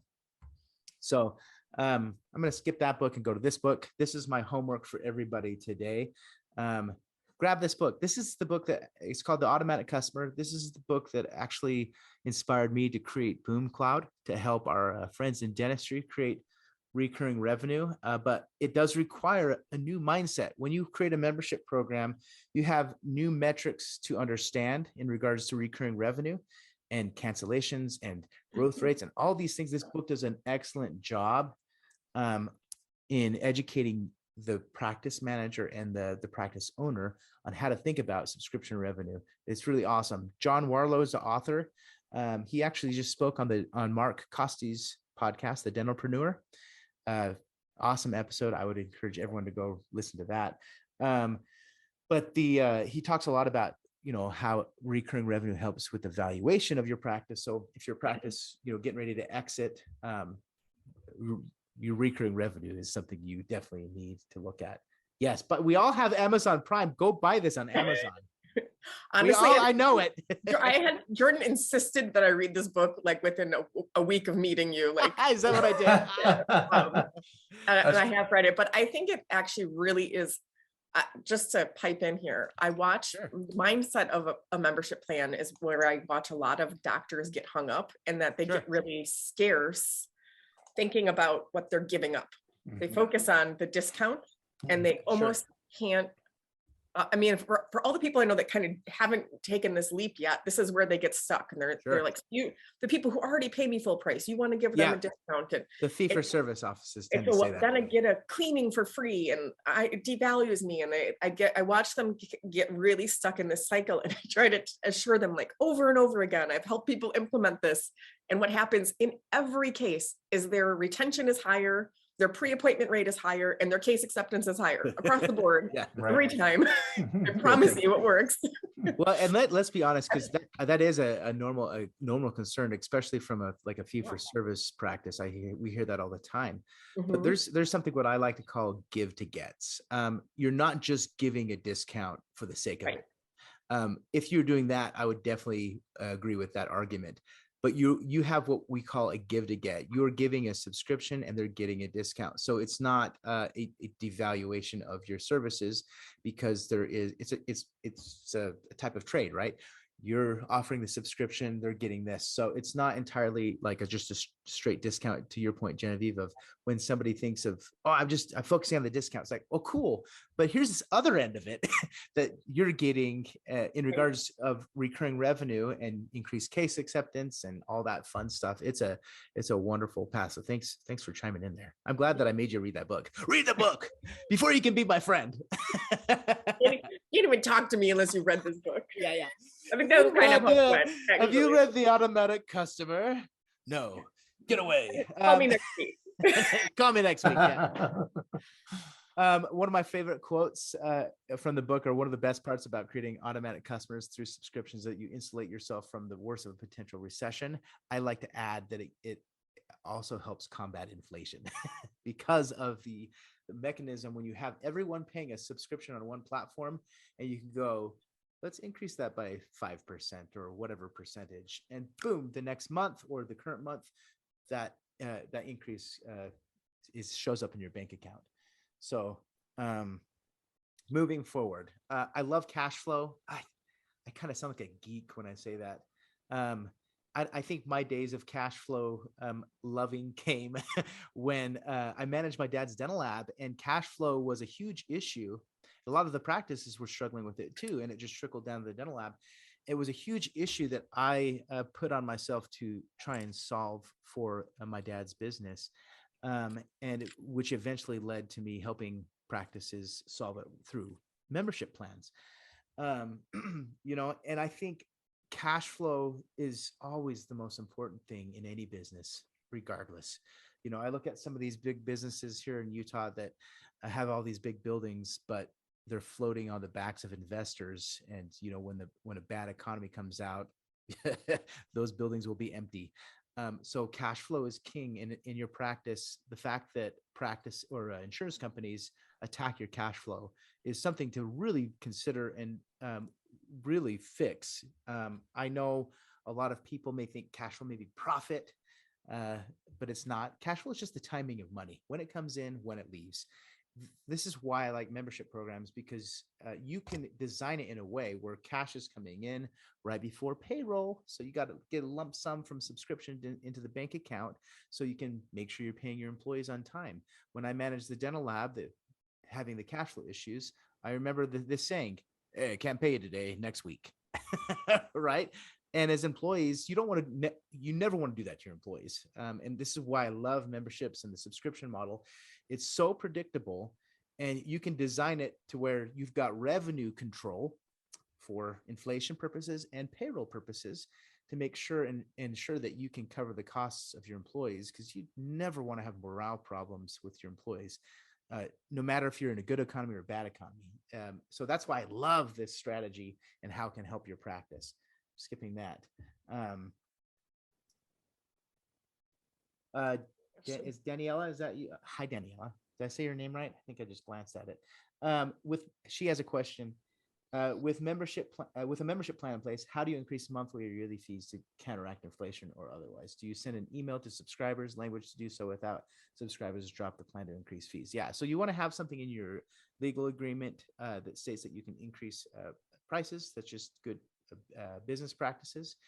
And then what a lot of our practices do, at the end of each year, they'll increase it by a certain percentage. And since they use the Boom Cloud platform, they can just get in, either set up a new plan with increased prices, and then move all their patients to that plan. And of course, you want to educate your patients that that's what's happening. And then that's typically when I say you can use it as like a revenue control platform. I'm typically talking about how our practices using Boom Cloud do that with our suite of tools. Hopefully that made sense. I'm a big visual guy. I think I'm constantly getting my calculator out and like doing math like this. And my wife rolls her eyes every time. I don't know why. But I think it's really important to understand what type of revenue you get. I would look at if you were to start a membership program, or if you have one and you don't feel like it's optimized enough. A lot of practices find value in looking into their practice management system, finding uninsured patients that maybe haven't come in a while, and starting to reach out to them through marketing campaigns. We help our practices do this all the time, and they see an influx of calls and people signing up, because they're, in most practices that are, been existent for a while, they have a large amount of uninsured, inactive patients that you can easily tap into and build a recurring revenue stream off of that low-hanging fruit. So imagine if you signed up 1,000, patients to your membership program, that can generate $35,000 a month in predictable recurring revenue. And we typically suggest you look at the existing uninsured, because most likely they're not coming into your practice because they have the insurance mindset of, I can't go see the dentist, I don't have insurance, right? And most likely they haven't come into the practice in some time. So the low-hanging fruit would be to focus on them, turn them into a recurring revenue stream, which then turns into a case acceptance stream. Back to my sales funnel math there. We looked at practices across the nation and found that uninsured members spent more, right? I'm not just saying that. We've looked at the data. Uninsured or patients that became members spent 2 to 3.5 times more than non-members across the board. We looked at a lot of our practices on our platform and thousands of patients. And it was interesting that we found that they ended up spending more, which I think we all knew that, because our Amazon example earlier, that we all spent more. It's the same membership effect. Okay, so this is my favorite part to talk about here. There's lots of things to grow your membership program. In fact, this is probably the biggest problem I'm seeing out there with practices. They don't typically know how to grow it. You may not be a marketer or a salesman, but there's really simple things that we can do to scale it and grow it. First off, systems help you scale. If you don't have a great system to help you manage your membership program, it's going to be really hard to scale. These are 3 practices that came to us at BoomCloud before they were manually running their membership program. And you can see a year later, after having a system like BoomCloud manage their plan, they were able to scale it quite a bit in a year's time. Which resulted in lots of recurring revenue. A lot of these practices came to us wanting to reduce dependence on PPOs. It gave them more confidence and practice to start reducing and converting patients to a membership program. But I always recommend you want to start with your existing patients. So right here on my slide deck, you always want to start with your existing uninsured patients, your existing inactive patients, because they're not coming to your office. And they're not producing a revenue stream. Maybe here and there they are, and you can easily do that by having flyers and brochures in your office, sending email blasts. A lot of practices will have an announcement letter that they send out announcing their membership program to their entire patient base, because you never know which patients have lost insurance or are sick of it and just want to get rid of it. Or what are the situations? So, or maybe they have family that doesn't have, or friends that don't have insurance, that they're like, oh yeah, you should go to Dr. So-and-so's office. They help, they have a program for people that don't have insurance.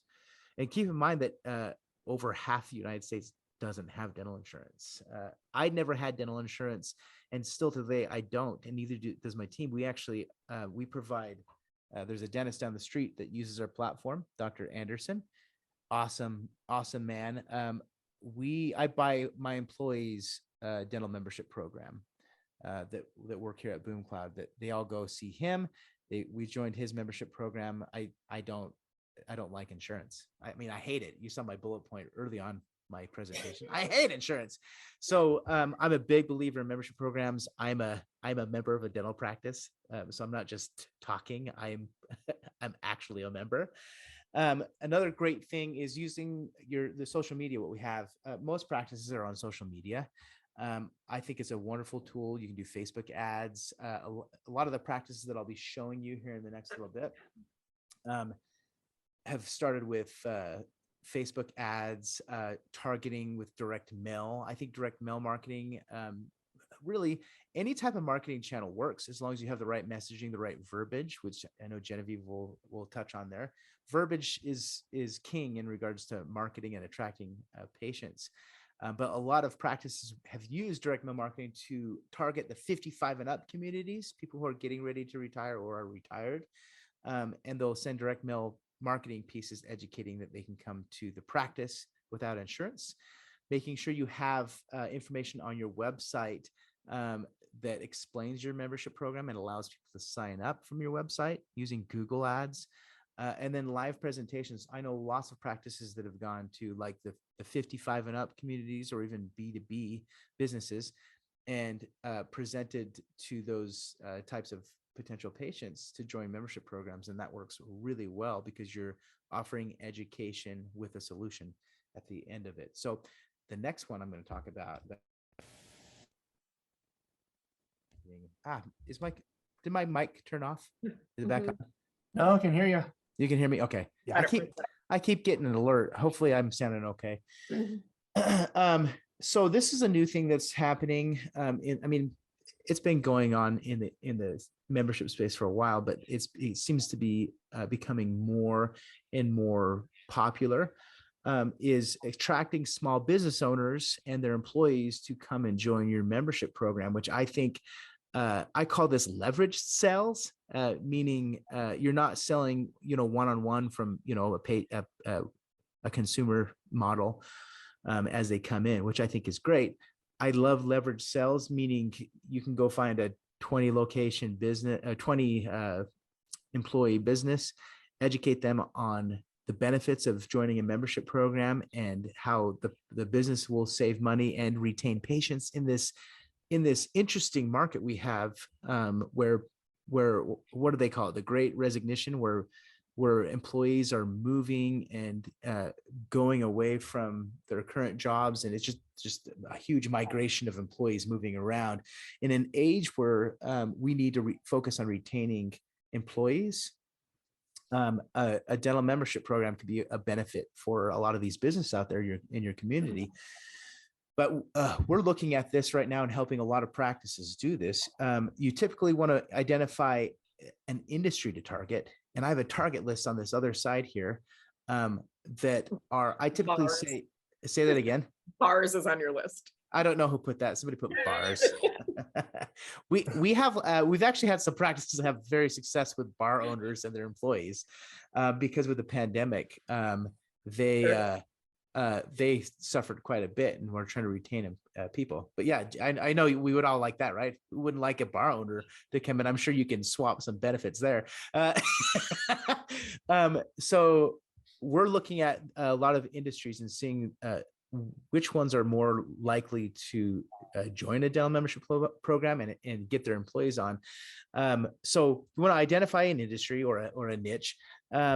You want a typical business size is 5 to 50 employees, what we're seeing that are more likely to join a dental membership program and get their employees coming on. You want to identify the core leaders of that. You could do that so easy with LinkedIn. In fact, I got a whole article that I'm writing, and it'll be on Dental Economics magazine on how to attract small business owners and their employees to your membership program to get not just one employees, but many. Right.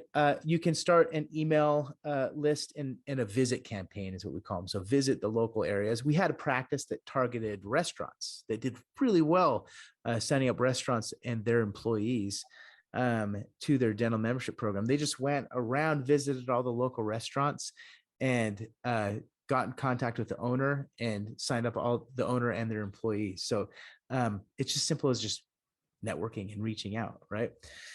And then obviously I tend to focus on, it doesn't say this on here, but I tend to like to focus on like health oriented businesses, businesses that are in front of people, like accountants, marketing agencies are working with people, restaurants that, they're face to face with people, any type of advisor or consultant. Realtors are a good one. And there's hubs of realtors out there that they're always working with people. If they've got, if they're not taking care of their teeth, they're going to look weird and people probably won't trust them as much. Mental health offices, day spas, things like that. And then, of course, the assisted living or the 55 and up communities. A lot of people have been having success with there. Insurance brokers, anyone who's customer facing, who has to face a customer, they're going to be a little bit more health conscious that we're seeing. But there's lots of different industries in your area. This is just an example target list where we're finding success when practices reach out and provide information to and education to start having their employees join the membership program. So that's what I see. That's what's happening now in the industry. And I think it's a really smart strategy to go about it. In addition to that, as you're going out of network with with your insurance, the PPOs that you're working with, figuring out and educating them to convert over to a membership program is another wonderful strategy. So that's kind of what I think is helping practices grow, starting with the low-hanging fruit. Don't skip that step. You want to have some early wins when you launch a membership program, especially if you or just have a brand new membership program fresh on the market. You want to start with your existing uninsured patients. Some people try to skip that because they're like, well, we don't want to get our existing patients in because we feel like to Genevieve's point, we feel like they focus on the discounting. We're already getting, 100% of them paying their full fee, which is not true. It's the best way to drive those early wins for your practice. So I'm going to shift gears a little bit, and I'm going to talk about some case studies, what we're seeing out there in the industry, and what practices are doing number wise. I like looking at some numbers here. So these are some old screenshots of some of our practices. This is our dashboard for Boom Cloud. So if you see this first example, this is a practice that actually started a membership program from scratch during the pandemic in 2020. And this particular practice, they were in California, which had a lot of strong regulations in running the practice. They, the first month and a half, I believe, 2 months, they targeted their uninsured patients and got 281 patients to sign up. Just under $7,000 in monthly recurring revenue, or $82,000 in annual recurring revenue. And they focused on really simple stuff, reaching out to their uninsured and inactive patient base. Didn't even start with any type of Facebook or marketing campaign, which they eventually led to that, which I still think is super important, is to not just target your uninsured, but make sure you have a marketing strategy to continue growing it, because a membership program is a numbers game. You're not going to drive an immense amount of success if you only sign up 20, 50 members. You want hundreds to thousands of members. So this next practice here, this is about a year in after they launched a membership program from scratch.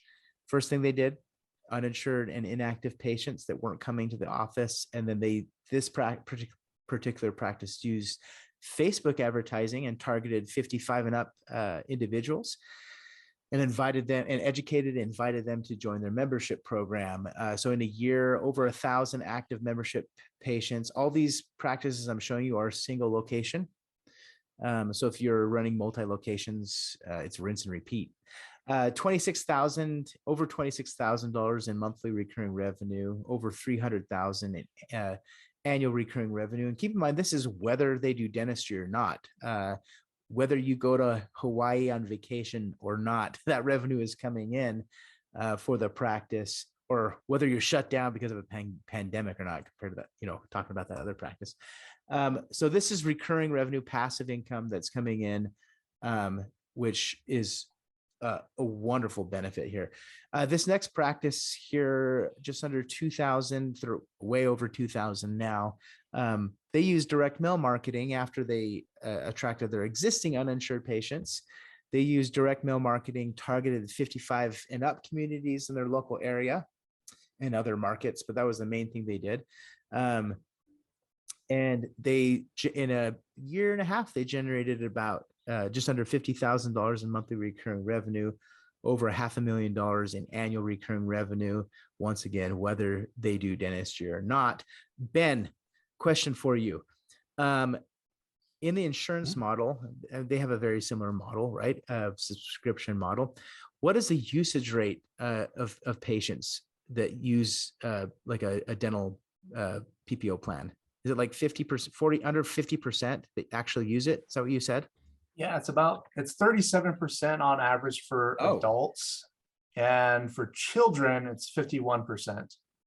Yeah, interesting. So very similar things happen in a membership program. Not everybody's going to use it 100%. I think a lot of practice will come in, to your point, Genevieve, of, oh, I'm just focusing on the discounts. Why we're going to discount, we're devaluing. But the reality is not every patient that joins a membership program, if you look at this dashboard here, 2,000 patients are going to use that membership program at once or even in a year's time. There's going to be a percentage. It's going to vary depending on how you present it to patients and communicate with them. But you're not going to get 100% usage rate, but you will get 100% recurring revenue from them. You know, Jordan, maybe you're going to cover this, but I think just an important thing that you're demonstrating here is you have a lot of monthly recurring revenue examples. And yeah, that's another place that I watch people get really hung up, is being fearful of offering the monthly payment, because what if they cancel? And, you know, I watch a lot of people not be able to sell their plans because if you're a family of 3 and your fee is $500, you know, like coming up with that $1,500 is too much for a lot of people, or it feels like too much. But I don't know if you have details about it. Personally, I rarely see people canceling at the monthly rate because it's just so under the radar. Yeah, but I actually do have some information on that. Typically I talk about that when I show pricing, but I totally spaced it. So thanks for reminding me. So the cancellation rate is actually higher on yearly subscriptions, meaning patients will join and then maybe the next year they end up canceling because maybe it's not the right timing. They don't want to have a $800 payment come out because of time. Maybe it's before Christmas or the holidays, you know, whatever, there's a lot, or a birthday party, whatever. Or a vacation. You know, there's lots of scenarios in a consumer's life that may throw a wrench in them if it's a big yearly subscription, especially for families. And we found that there's a higher cancellation rate when a patient subscribes to yearly. Now, obviously, on the practice side, the benefits are you get cash up front. It's wonderful. I like monthly membership programs because it is a lower barrier to entry, especially for larger families, even just a family of 3.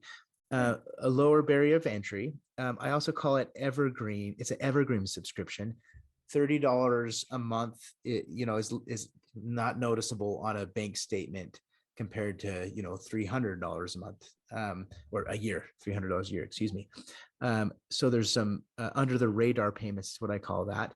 And then with the evergreen being under the radar, it's evergreen, meaning patients most likely will not cancel as a monthly subscription because it is under the radar and it's not a huge pain point when $30 or $60 gets pulled out, even $100 gets pulled out of their bank account. It's just very under the radar payment. So what we see that monthly membership subscribers they stay longer with the subscription compared to yearly. I do have numbers on that, but I don't remember them exactly right now. I'll get that. I'll get a slide out on that. Thanks, Jenny. Okay. I'm just throwing in the context of growing your plan. It's something I always encourage people to consider. But if you're trying to administer it yourself, a lot of people don't do it because it's a lot to keep track of.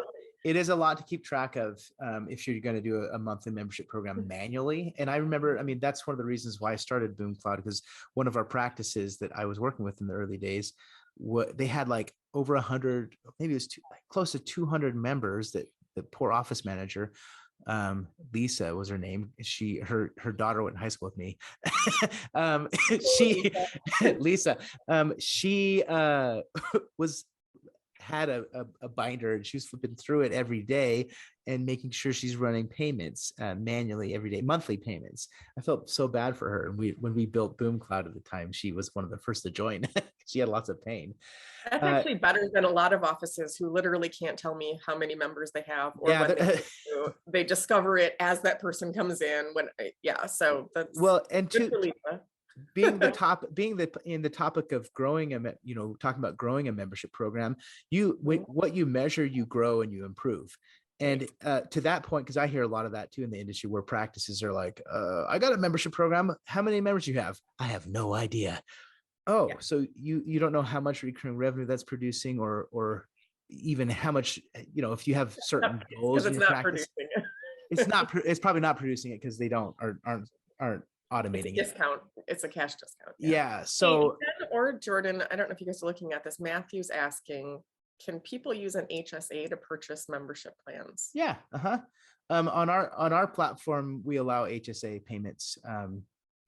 And I think there's like the flex payments, flex cards or whatever.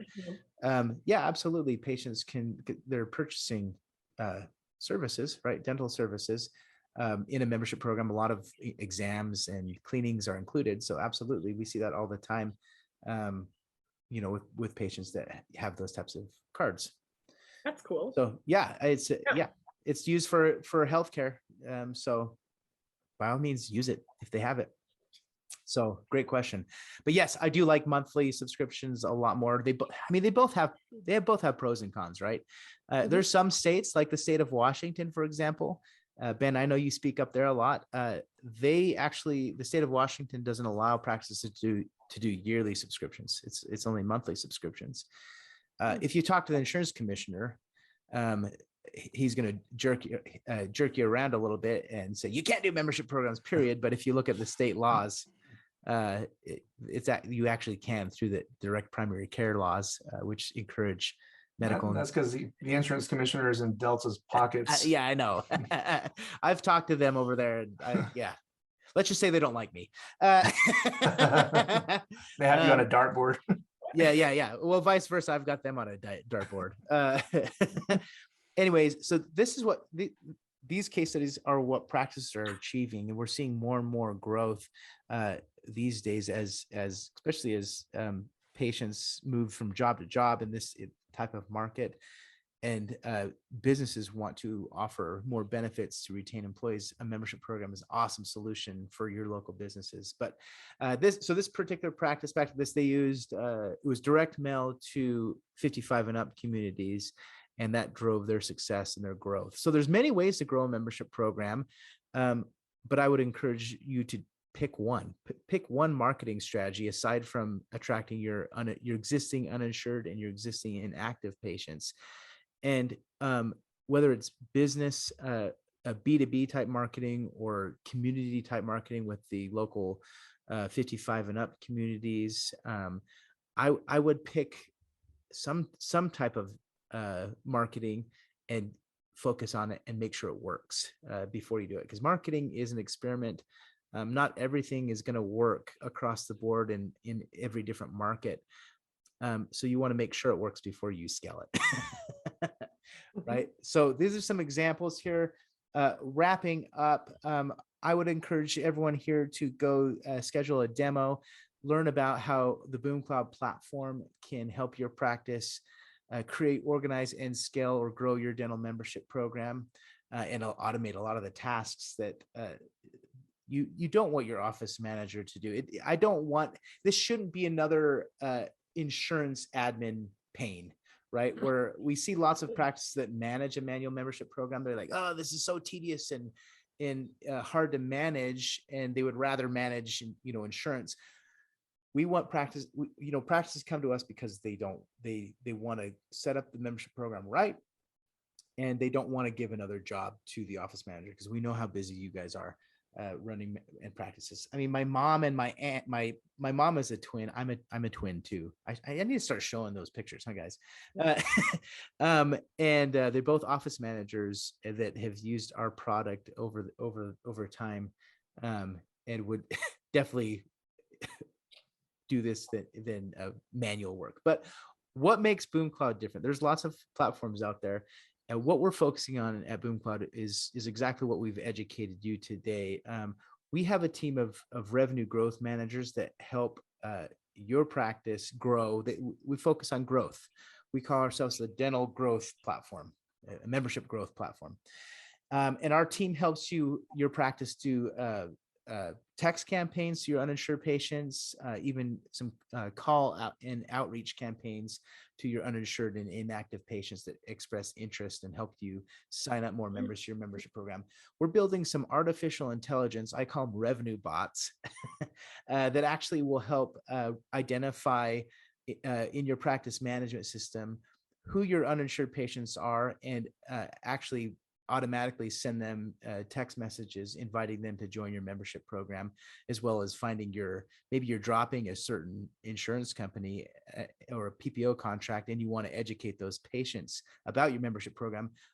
Our artificial intelligence in the platform will be able to identify certain insurance patients that are on certain insurance plans, and you can tailor marketing, text and email campaigns to educate those patients about your membership program.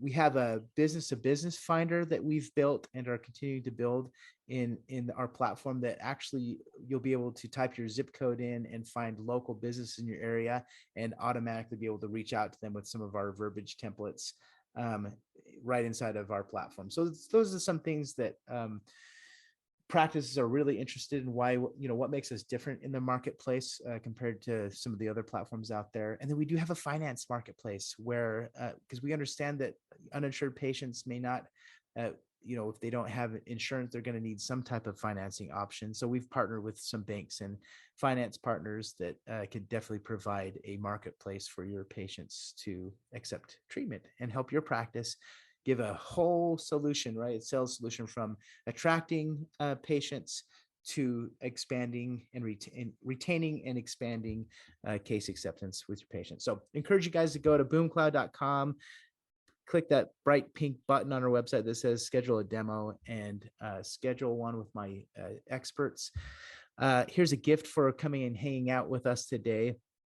It's a book on how to create and grow a dental membership program. Just go to boomcloudapps.com/book, and you can download that and start reading and learning a little bit more about membership plans. So that's it for me, Genevieve. So we're going to shift gears, and you're going to end, and I'll take over here. let me see. I think you can take over, right? Or do I have to stop? No, share? you have to stop first. Okay, stop share. Did I do it? I did it. Nope, you got it. All right, I will take over here. And Jordan, maybe you can do questions in the chat if anybody has questions for you, so we can keep. Oh, yeah. Let's keep that going. Yeah. Okay, perfect. Bear with me. I'm trying to get my slideshow going here. There we go. So obviously we've got you all riled up. Are you guys frozen? No, we hear you. Uh-oh. You're frozen, Genevieve. I'm frozen. Am I back? I can still hear you. We can see you. Yep. Okay. I hear you. Uh-oh, it's saying my internet connection is unstable. Of course, right when I take over. Yeah, that's how it goes. Yep. All right. So anyway, I'm still here. I'm not going anywhere. Now that we've got you all fired up and ready to, drop every insurance, and we all hate insurance, I do want to start by saying, I worry when people throw their hands up and want to drop all insurance at once. I think you have to be smart about your strategy around participation and how you do that, and be measured in your approach about how you go about it. And also, you really have to have verbiage skills, and you have to have a team that's trained to execute on that strategy. So you can't just say, we're not participating with insurance, be on your high horse about it, actually be really negative about it. Because what happens when I see doctors and managers reach this breaking point with insurance and make these decisions is the way it gets communicated to our patients is really negative, and it's very much a roadblock. Where basically what I will literally hear teams say is, we're not in network with anybody, and they just kind of throw it out there, and they put that roadblock out right at the beginning and just try to get it out of the way because they're so uncomfortable with having these conversations. So similar to Jordan's funnel, there's a handful of places that we can talk about this, and I'm going to try to give you my best new patient whisperer case acceptance stuff today, but I'm happy to send you anything that's in the slides today afterwards. And of course, we're resending this replay so you can share it with your team. But this is me. I've been in dentistry for a really long time. I've done everything from dental assisting to actually owning and managing 7 practices in Wisconsin at one point. I am a customer service maniac. I'm an enthusiastic change agent, which not everybody appreciates about me all the time. I don't understand why. I do. Yes. And I'm a new patient whisperer. So I'm good at building initial conversations with patients that create leads to appointments. And so I want to share some of that and how having a membership plan can play into that, and how you can actually convert new patients regardless of your participation with insurance. So the first thing that I always really have to kind of get out there before I talk about verbiage is the importance of mindset, right?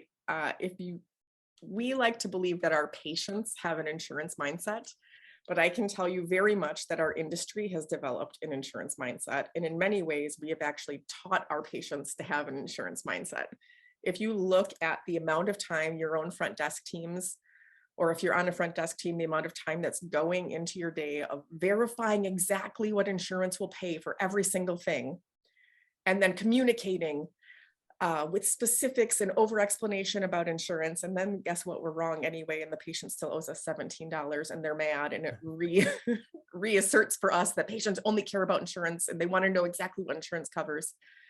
All of that cycle is very much built by the way that we design our conversations over exceptions instead of majorities. And so our industry is very much dominated.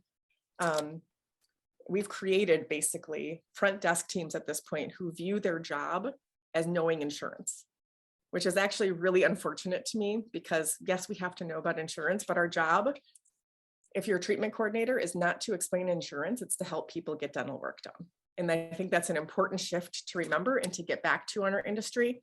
And none of the verbiage that I will ever share with people doesn't work if your head's not in the right place about it. So I could talk about this single thing all day, but just kind of keep in mind that some of these things will sound maybe oversimplified or crazy to you, but it's because I don't let the detail of insurance participation hinder my belief that patients want to do work or my ability to help them proceed with it. And feel free to disagree with me in the comments. I'm used to it. Similar to what Ben was saying, I'm not the most conventional in terms of my verbiage, but I think what I teach people to do is have really authentic conversations with the right intention and from the right place. And I think that's more important than perfectly polished, memorized scripts. Love it. Because what we tend to teach people to do. So the most common obstacles in, growing a practice and where we bump into really ineffective conversations in dentistry really come down to these 3 things, which is funny, Jordan, because this is your pyramid, right? Yeah, totally. Case acceptance, our expansion, and our retention of them. So totally love it. We could have shared a slide. We should have coordinated on that. And there's a lot here. I could probably spend an hour talking about any one of these things, but I'm going to just try to give you like the most usable, practical things that I can today. So when I talk about insurance mindset, the first thing that I really try to work with teams on is checking their own negativity. When I hear teams saying, we can say we hate insurance, but when your teams are repeating that they hate insurance, this is problematic, because invariably that carries through to the way they're communicating about insurance with your patients. Perhaps my biggest pet peeve is when people tell me these people. Every single practice that I work with across the country will tell me that I don't understand because these people only do what insurance covers. These people don't have money. These people don't have high dental IQs. These people don't care about their teeth. I can tell you also for sure that in practices across the country, I've never encountered an actual population of these people. It's not a real thing. And all patients are just normal humans. There's no such thing as these people. I get it too, like Google patients. We hate Google patients. Like Google, I'm trying to find a patient that's not a Google patient. I don't know to tell you. All people are looking for your number on Google. Like every single person is on Google. That's hilarious. We also label our patients as insurance driven or price shoppers. We have populations of people that are less than ideal patients. Side note, I love price shoppers. Price shoppers, guess what, you guys? Guess what price shoppers need?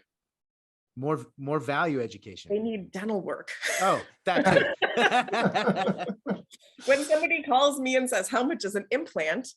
guess what that person needs? They need an implant. And They're- isn't that awesome? Buyer intent. Yeah.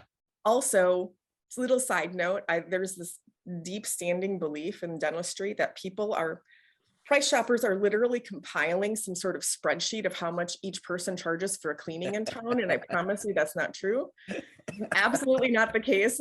They're not calling you simply to record your price into a spreadsheet and then hang up. What they're saying is, can I afford this? Can I come there? Yeah. That's what that question means. And I promise you the office that they're stopping at is the one who will help them overcome a price obstacle or help them make it affordable in their budget.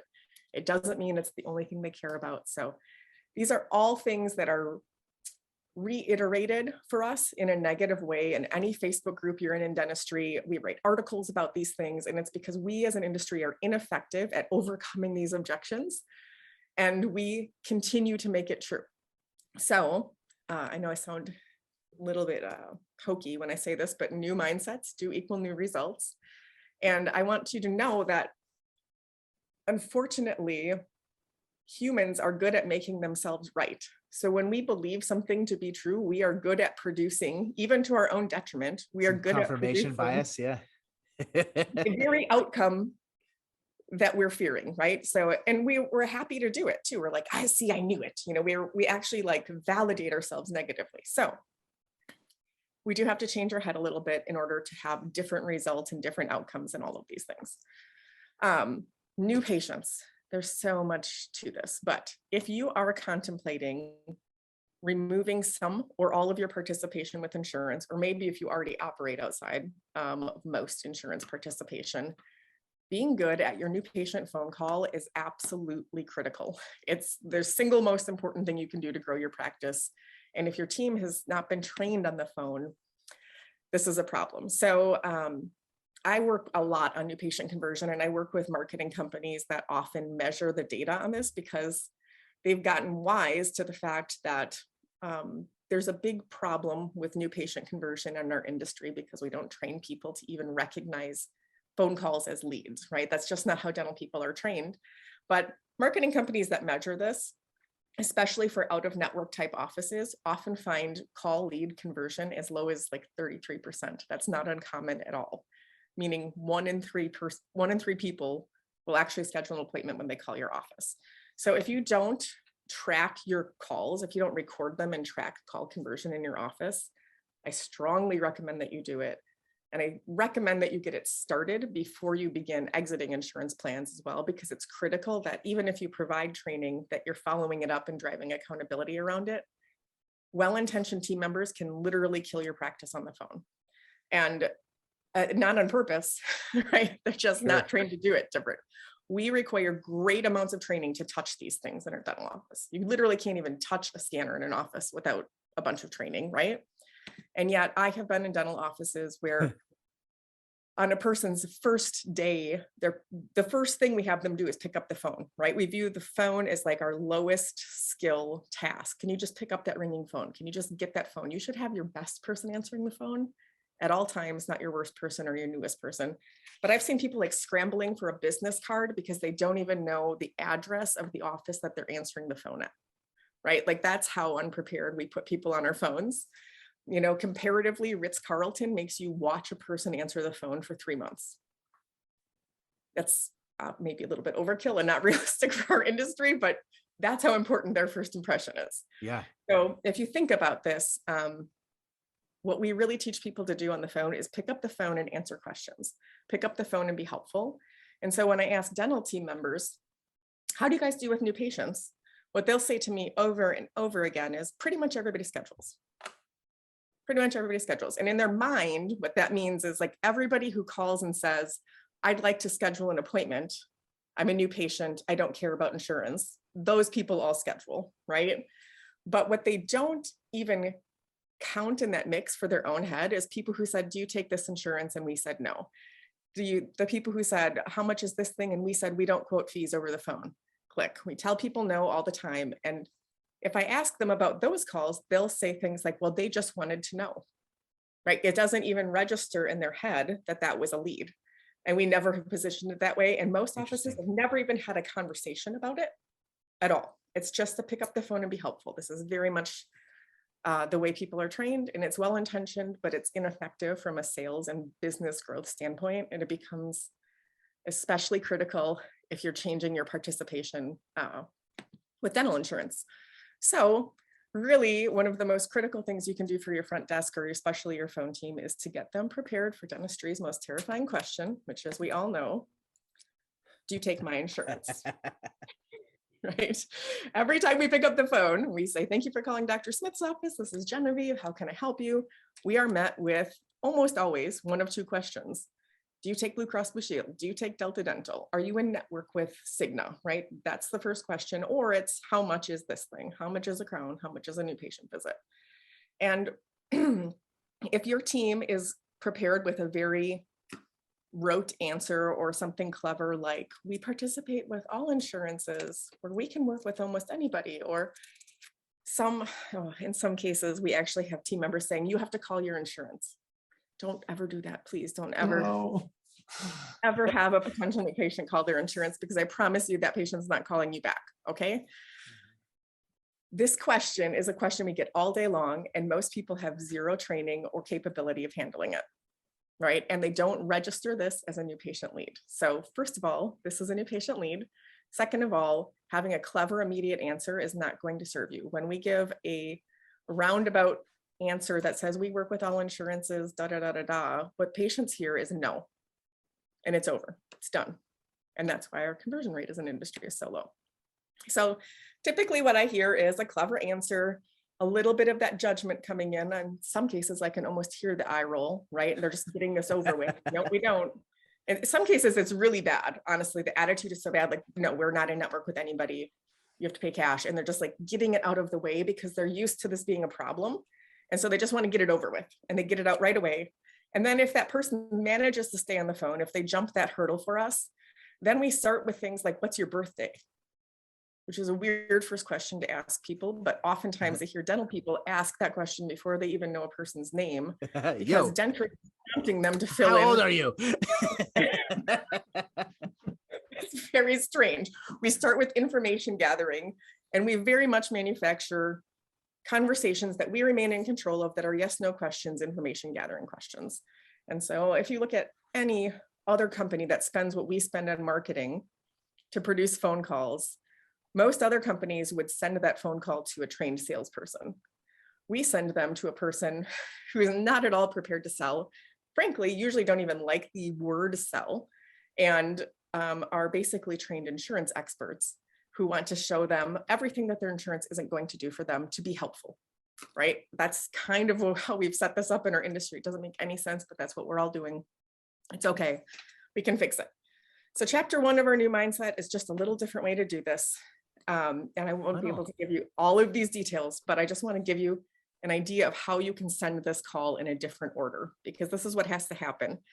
When I put this call conversion process slide up as I'm training teams, a lot of times people will look at this and say, yeah, that's pretty much what I do. Pretty much do that on the phone. The problem is this is not what anybody does on the phone. What happens is they ask us the question, do you take my insurance? We say no, done, it's over. It's a yes, no, it's a back and forth. So to be able to do this, we have to teach our teams to be a little bit less reactive to that first question, and essentially to become really effective at putting a pin in the first question without being elusive or deceitful, right? So by that, I mean, when we pick up the phone and they say, do you take my insurance? I say something like, let's check on that for you. What's your name? And actually, if I'm answering in my own state in Wisconsin, I probably would say like, oh, sure, let's check on that for you. What's your name? I believe it should sound authentic and it should be you, right? Totally. I get that if you're answering the phone in New Jersey, you sound a little bit different than I do. The framework definitely works, and it works across the country, and actually in more than across the country. Multiple countries use this, okay? Then once we have the opportunity to move past that first question, not with the intention to deceive them later on with a clever answer, but with the intention to connect with them and understand this caller a little bit, it allows me to provide them an answer or solution that makes the most sense for this caller. So my best example of this is if I can say, let's check on that for you. What's your name? Grab their name. I don't ask their birth date, weirdly. I just get their first name. a number in case we get disconnected. And then I say something like, tell me what we need to get you in here for, right? I just open it up, open-ended. I don't say, so do you have a limited, focused, or comprehensive new patient exam? Like I watch a lot of people get really black and white and really weird with this stuff. I just say, tell me what we need to get you in here for. The answer I am going to provide a person about how we work with insurance is probably going to be different with a 50-year-old man who hasn't been to the dentist in 15 years, but just got a Delta dental card, right? Versus a mom with 3 kids who wants their teeth cleaned.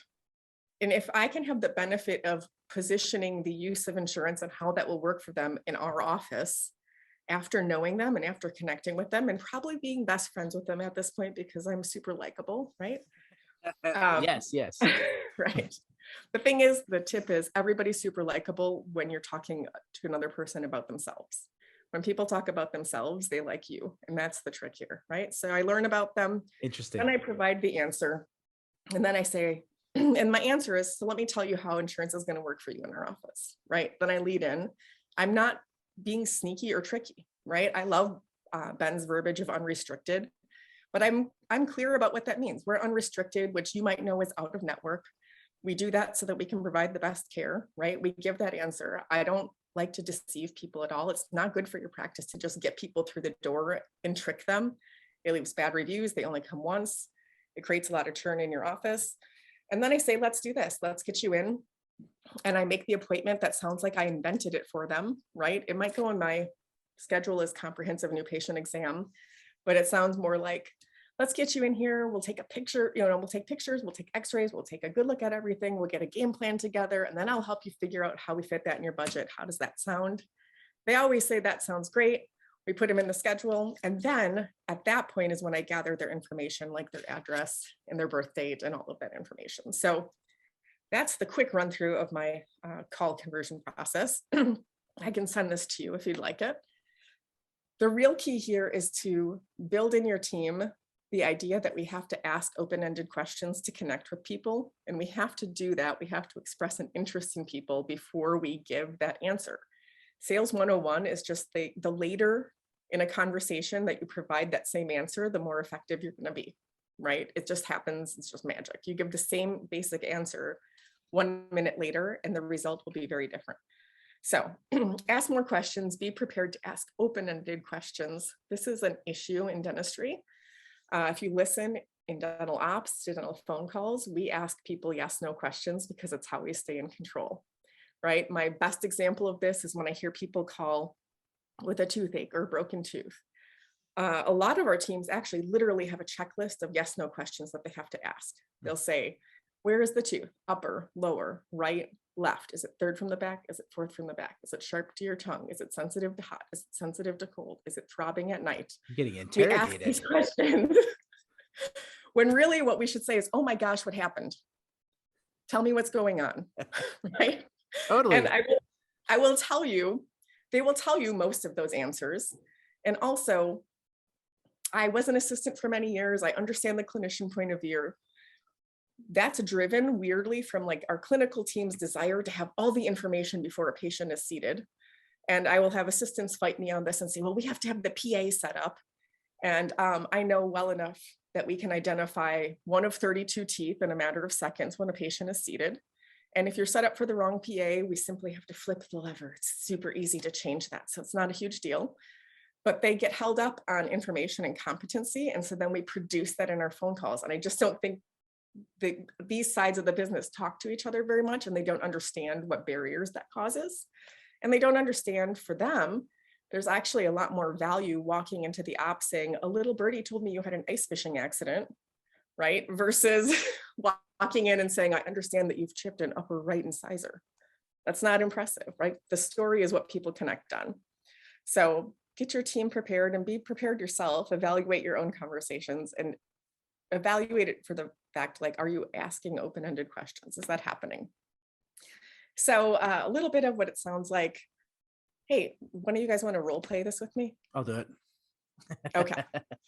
What color am I? What color am I reading here? You're gonna be this light blue. I'll play the role of myself. All right, let me move some of my screen so I can see my script. All right. I mean, my ring, frame. ring, ring.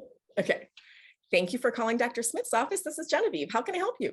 Yo, Genevieve, I was wondering if you take Delta Dental. I'd be happy to check on that for you. What is your name? My name is JCOM. Okay, Jacob, when was the last time we saw you in the office? Yeah. I don't think I've been the office before. It'd be a new patient. Oh, wonderful. Thank you for calling us today. Can I get your number just in case we get disconnected? Yeah, it is 911-367-210. Great. 555-3210, right? Yeah. And Jacob, who can I thank for sending you to our office? Yeah, I think I found you on Google. I'm one of those Google patients. You're a Google patient. Well, I'm so glad you found us. Now, before I check on that insurance, tell me what we need to get you in here for. Right? Yeah. Do I answer that? You don't have My to go. tooth hurts. Okay.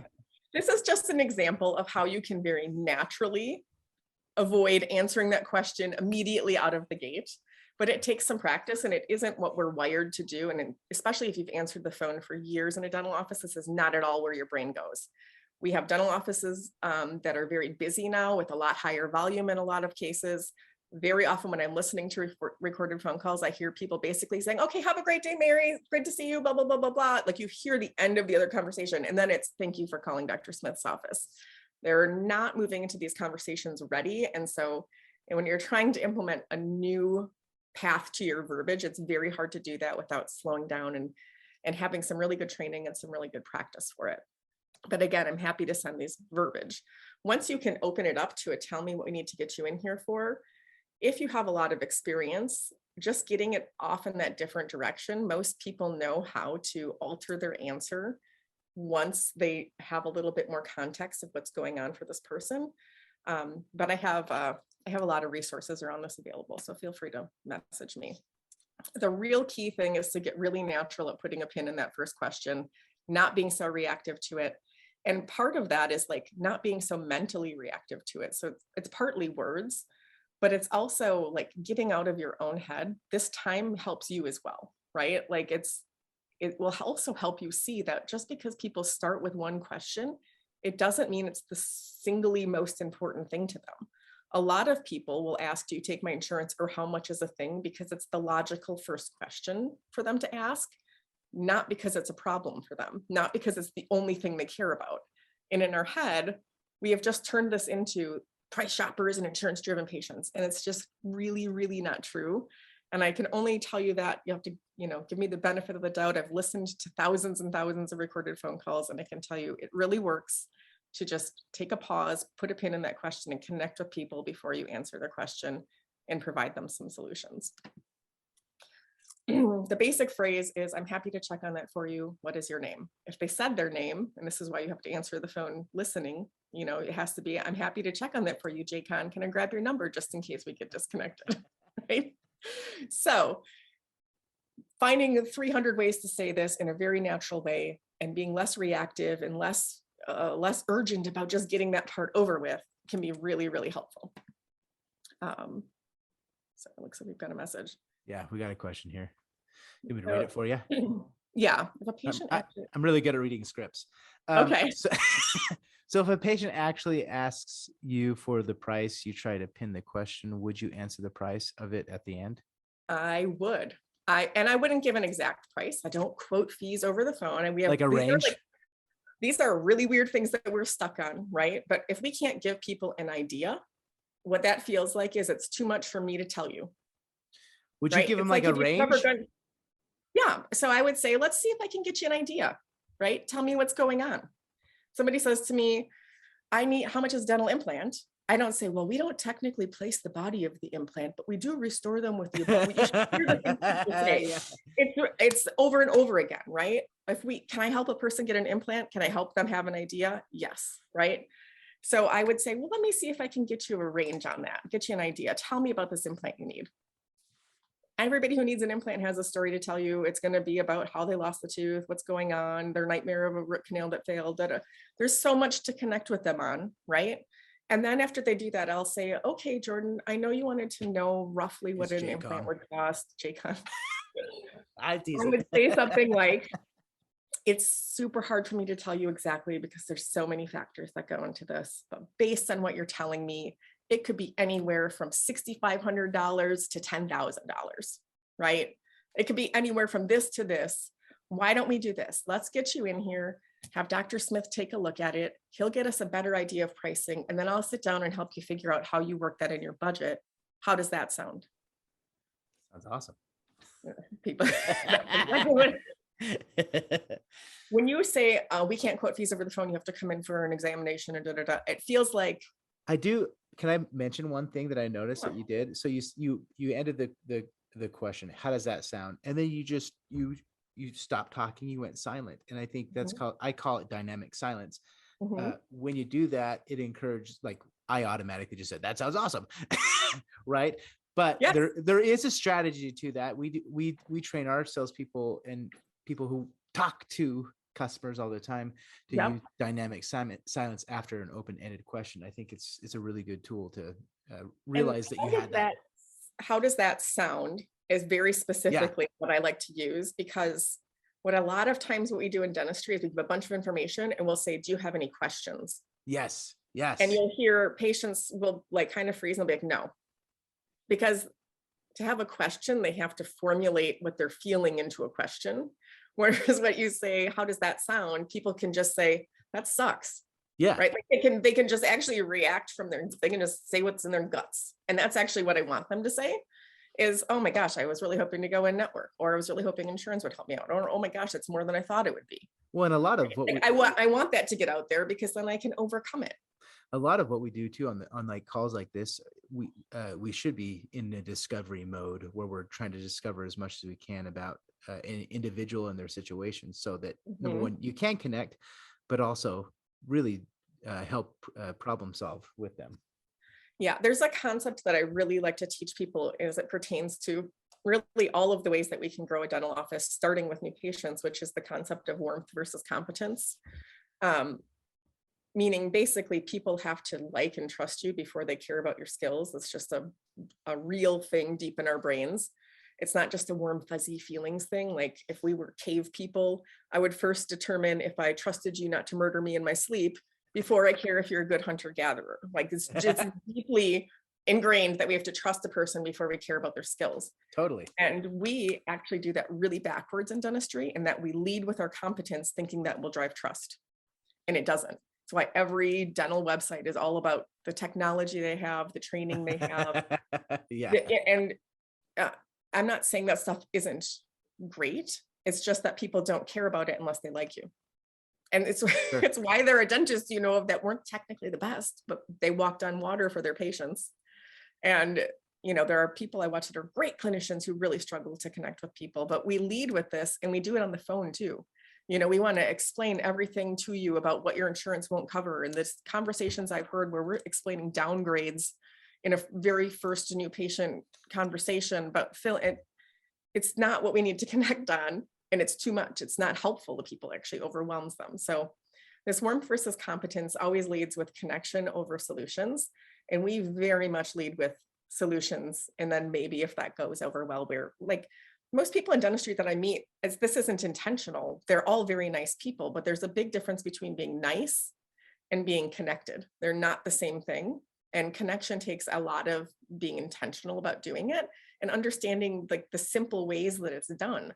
A lot of it is starting with them, starting with open-ended questions, being willing to answer what they care about first, and not trying to be so control in the conversation and so focused on educating people. I know that's not a popular thing to say, but I will also tell you much of what we want to educate people on, they don't care about. And so I can learn what you might want to be educated on or informed about. If I'm connected with you first, I can give you a much better answer that's much more appropriate for the things that you actually care about knowing about, instead of blanket explanations that cover every facet of what might go wrong in a conversation. So I could talk on this part for a long time, but yes, Danielle, I do try to give people a range.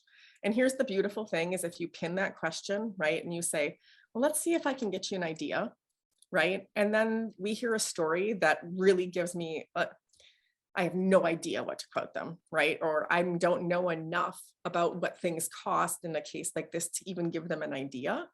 At least I didn't say no to them up front. I heard their story, and I can say something like, you know, Ben, I know you wanted to know roughly what this might cost, and I really wish I could give you an idea. There's just so many things going on. I don't have a good enough idea, but what I can do is get you in with Dr. Smith. We can figure that part out, and then I can sit down with you and help you figure out how we get this started. That is a totally different answer than I won't tell you, you have to come in. Right. Awesome. And that is not a skill that most people even are considering when they're answering the phone in a dental office. So I guess what I want you to know is, especially if you're in office considering going out of network, being good at this is literally critical to your survival and growth. Like, you have to have people who can learn to do this and learn to think that way and feel that way. It's absolutely critical. So sometimes when I teach all of this, what I'll hear from people who do answer the phone is they just want to know, right? They just want to know if we take their insurance. They just want to know how much it is. They just want to know, you know, these people will only do this. This comes down to it. These people, they just want to know. It's an urgency we feel because we're afraid of answering these questions. I just like to ask people, do you think you could better answer their question if you knew more about them? The answer should be yes, right? And are you more likely to overcome objections if they feel connected to you and like you? Yes. And so that is the primary reason to take a pause, build connection into your conversation first before you provide competency or answers. Okay. I do have a new patient intake form. If you guys want to email me for it, I'll give you my details at the end. And I'm happy to send it to you. That kind of walks a team through this process. The other thing that I just like to say in my sort of last piece about the phone is that, and the new patient side of this especially, is that there's very rarely conversations between dental teams and doctors about what's working and not working on the phone. A lot of times we have policies in our office, and we have team members who are so afraid of breaking the policy, they're so afraid of getting in trouble about the policy, that they will actually tank a phone call or miss an opportunity because they're being upholders of a policy. My best example of this, and if you guys have heard me before, you might have heard me tell this story. I apologize if it's old at this point, is that I had two offices in Madison that were about 3 miles apart, very similar marketing campaigns, very similar demographics. One was seeing about 35 to 40 new patients a month. The other was struggling to see a dozen new patients a month. It was really frustrating. I was on my marketing company about it. This is when my starting to record phone calls actually started. I just happened to have, I guess, the weird stroke of good fortune that both my office manager and treatment coordinator were out at that office for a couple days in a row. Both of them were gone. So I was filling in the front desk myself. And the first day that I was there, I scheduled 8 new patients, which is more than they were typically seeing in some months, right? And like, the phone is ringing all the time. I was missing calls, you know, like this phone is ringing. And I had one new patient call, young guy, who said, do you guys require an FMX? Which is a very weird new patient question. Yeah. Oh yeah. But part of me in my head thought, oh crap, because my team is trained on our X-ray policy, right? And so very easily, had that call not come to me, they could have said, yes, we do. We require a full series of X-rays on all new patients, da, da, da, da, da. It could have easily gone that way. And luckily, I owned the place, so I was curious instead of upholding a policy. And I could have made all sorts of judgment about that question. It could have been a crazy no X-rays person. I'm in Madison, Wisconsin. There's a lot of those, right? It could have been a person, if you can't even afford an FMX, you can't afford to come here. There's weird negative things that we tell ourselves about first questions, right? But instead, I just said, well, you know, we like to have one, but tell me why you ask. And he proceeds to tell me that he's been seeing Dr. So-and-so down the road, a very reputable, good dentist. His whole life, he's been going to this dentist. But it's this office's policy that when you're 23, you have to have an FMX, which is very specific. And obviously he's been quoted this policy, and this doctor has some— Not 22, not 24, 23. 23. And I said, is there any reason that you don't want to have one? And it goes on. he goes on to say that, well, he'd recently had a panoramic x-ray to have his wisdom teeth removed, and so he's not eligible for an FMX. And these are the exact words he's using. I'm thinking, this team member is upholding a policy, right? She is doing the thing that she's been instructed to do. Meanwhile, I know this doctor would die to know he's losing a patient over an FMX. But I said, okay, well, is there, there's nothing going on. There's no specific reason that they're pressing on you about this. And he's like, no, it's just their policy. And I said, well, how about this? We'll get your x-rays that are current sent over. We'll get you set up for a new patient appointment. If you need an FMX, it's on me, on the house, right? And he's like, really? I'm like, yeah. I said, I think we'll be fine with what you have, but if you need one, it's on me. And he was like, oh my gosh, that's so fantastic. He scheduled his visit. And he's like, oh, by the way, do you guys do Invisalign? Because my mom just said she'd pay for it. So this guy lost a patient, a lifelong patient, over an FMX and a policy. I promise you, he doesn't even know it, right? And I just had a $6,000 phone call. Yeah. All because I was curious and connected, and I don't think we empower our teams to do things like that. And I run into things like this a lot when I'm working with people on this conversion side, where there's like silly policies that if your doctor understood this was costing them new patient opportunities, they might change their mind. They might be much more flexible. And so I promise you, your doctor or your owner would want to know that that's an issue or that's causing an obstacle for people. And doctors, I would really encourage you to ask your team members about their new patient phone calls or their common objections, and empower them to make judgment calls like that, because a little give and a little bit of understanding in certain circumstances can create really big returns. And I just don't think it's really even on most people's radar what a difference that can make. It's my little soapbox about that. So on the case acceptance side of this thing, we get in our own heads a lot as doctors and clinicians, and depending on what your role in this is, in thinking about what insurance is going to cover, if this patient is only going to do what their insurance covers. These are invasive thoughts. Sometimes the longer we know our patients, and we learned that last time they didn't do it because of not having insurance or things like that, we let it impact our thoughts and the way we communicate with patients on the front end of treatment planning a little too much. And so I just encourage, for my doctors on the call, or even hygienists on the call, or assistants if you're part of treatment planning, is I watch clinicians get really held up with what they're afraid people will accept. And also the word need comes into effect a lot. Like, this person doesn't need this. This tooth doesn't absolutely need this. And so their filter is need. And the scope of need is broad, right? If you get 20 dentists to look at the same tooth, what they think it needs will be different, right? I encourage clinicians to look at teeth and patients with the question, would this patient be better off with treatment? Would this tooth be better served with a well-fitting crown versus watching this amalgam decay in another 6-month cycle, right? If you can ask yourself, would this tooth be better off? Would this patient be better off? Would this patient benefit from us doing this? That's the question we should be asking ourselves. And I think it feels like a little bit easier filter to start to look at treatment planning through. Again, also on the treatment planning side, the warmth versus competence very much comes into play.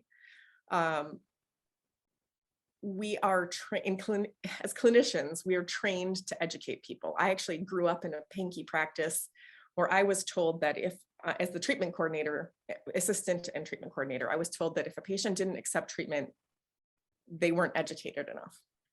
And I can tell you that that's absolutely not true. It's not a matter of educating people. People want to be educated about the stuff that's interesting to them. They will never care about it at the level we care about it. Totally. Right? I promise you, no patient is very excited about getting educated about flossing. It's just not. I'm sorry, hygienists, if there's any of you on the call, it's not true. They don't really actually want to be educated. They want to like you, and then they want to know about the stuff that they find interesting. And it's very hard for you to have conversations like that if we're leading with competence instead of connection. And here again, take a listen through your office, right? Unfortunately, educating in the dental office feels a lot like being critical. It feels a lot like lecturing, right? And we do it in a lot of ways. And lecturing or making a person feel criticized, if you read Dale Carnegie, is one of the single biggest rapport breakers there is, right? It's why I can tell you, as somebody who answers the phone, that a lot of people who've been out from the dental office, one of the things that they fear more than coming to the dentist is the lecture or judgment they will receive coming to Being the dentist. shamed. Yeah. Because our educating feels a lot like shaming. So if you walk through the halls and you hear dental appointments or hygiene appointments starting with, so what's your flossing like? That's not a good place to start. You know, tell me about your oral hygiene habits. Have they improved? It's why people come in and like feel this need to self-report. And I know it's been too long, and we don't want our patients to feel guilty or shamed. And I don't think most people intend for that to happen, but because we're so wired to educate, it's very often what it feels like. So just put that on your radar, take a listen for where conversations are starting, and challenge yourself, work with your team to come up with five open-ended questions in your pocket that you can mix up. You know, sometimes having different conversation takes preparing for different conversation, being very intentional about putting that connection on the front end of your conversations. On the other hand, docs, sometimes we have moments that we nailed it, right? Like the treatment plan that you delivered was awesome, right? The patient totally is going to do this treatment. We're pretty certain of it.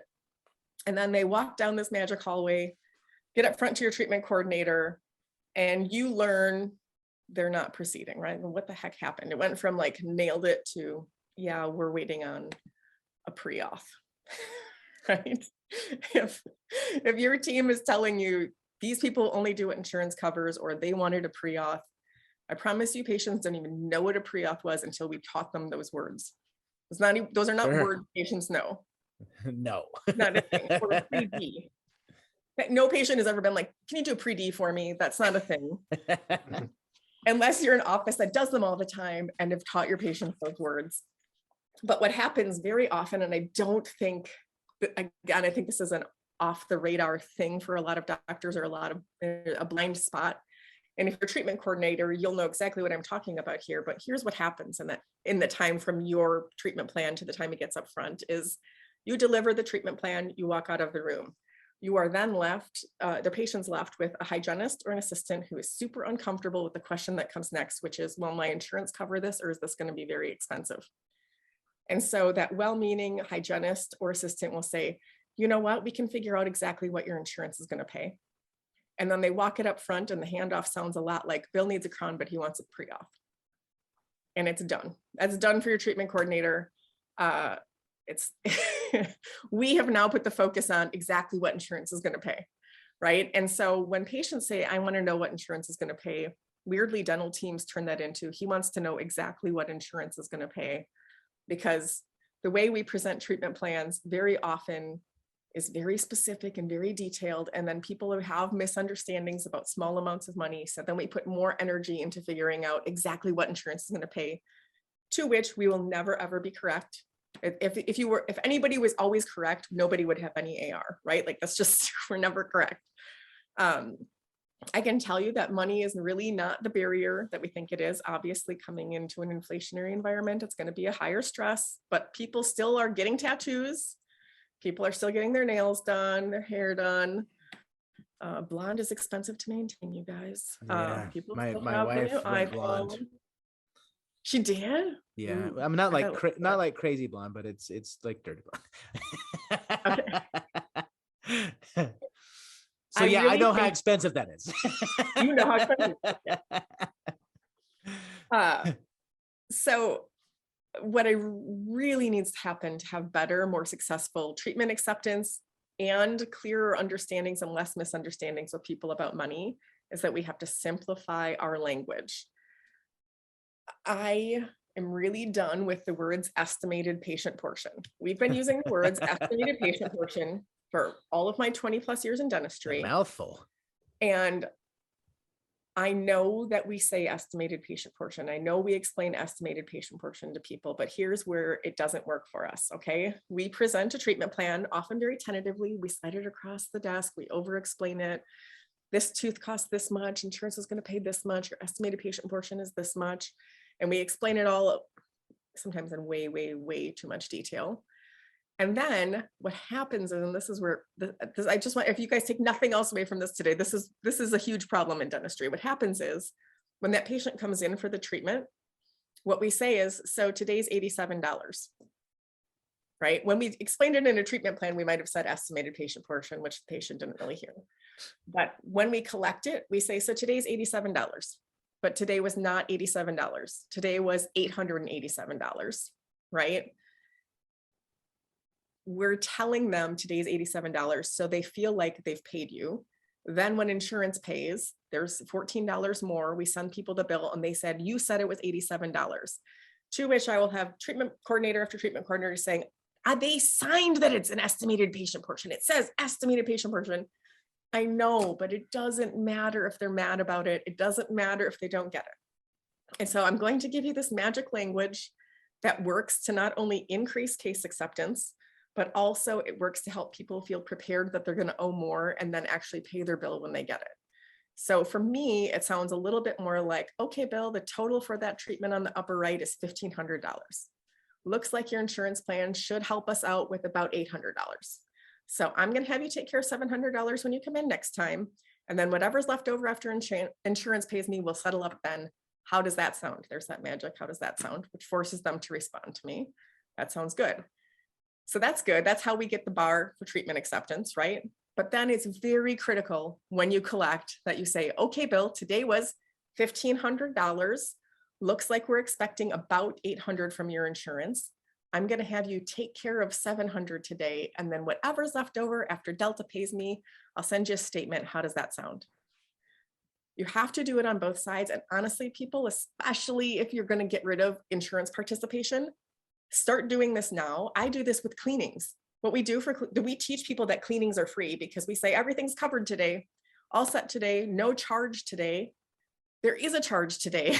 There's a charge every time you come to the dental office. No dentistry is free. So when you have a cleaning, I say, so today was $387.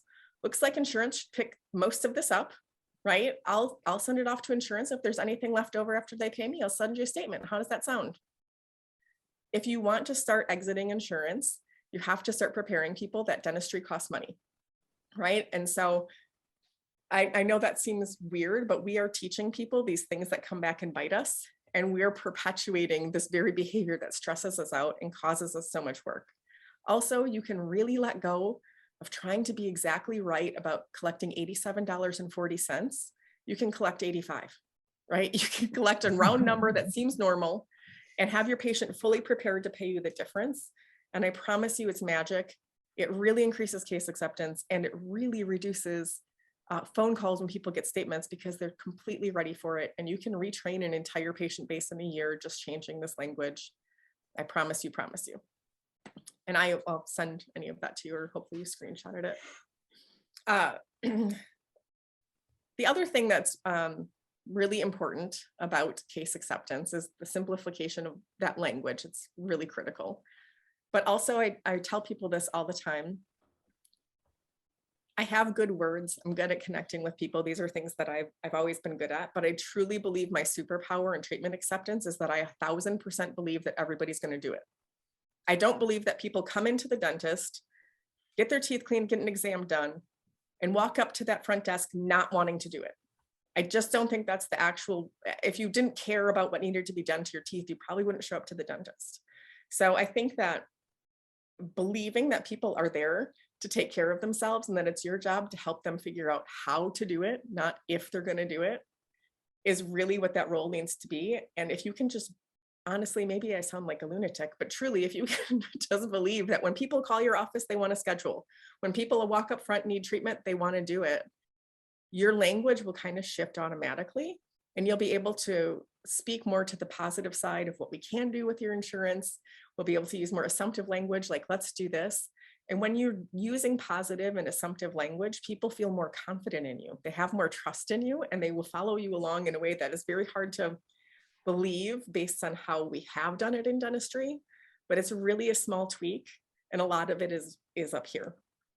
And so I could give you a bunch of examples of that, but I want to kind of cover this last little piece. This is my one clever animated slide. This is the missing piece in treatment acceptance. It's cute, right? Missing piece is follow-up. We don't follow up with people who didn't schedule.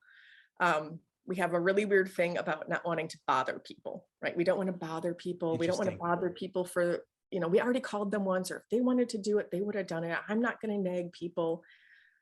There's a lot of, we're as a group very conflict averse. And this is where that mindset kind of comes in.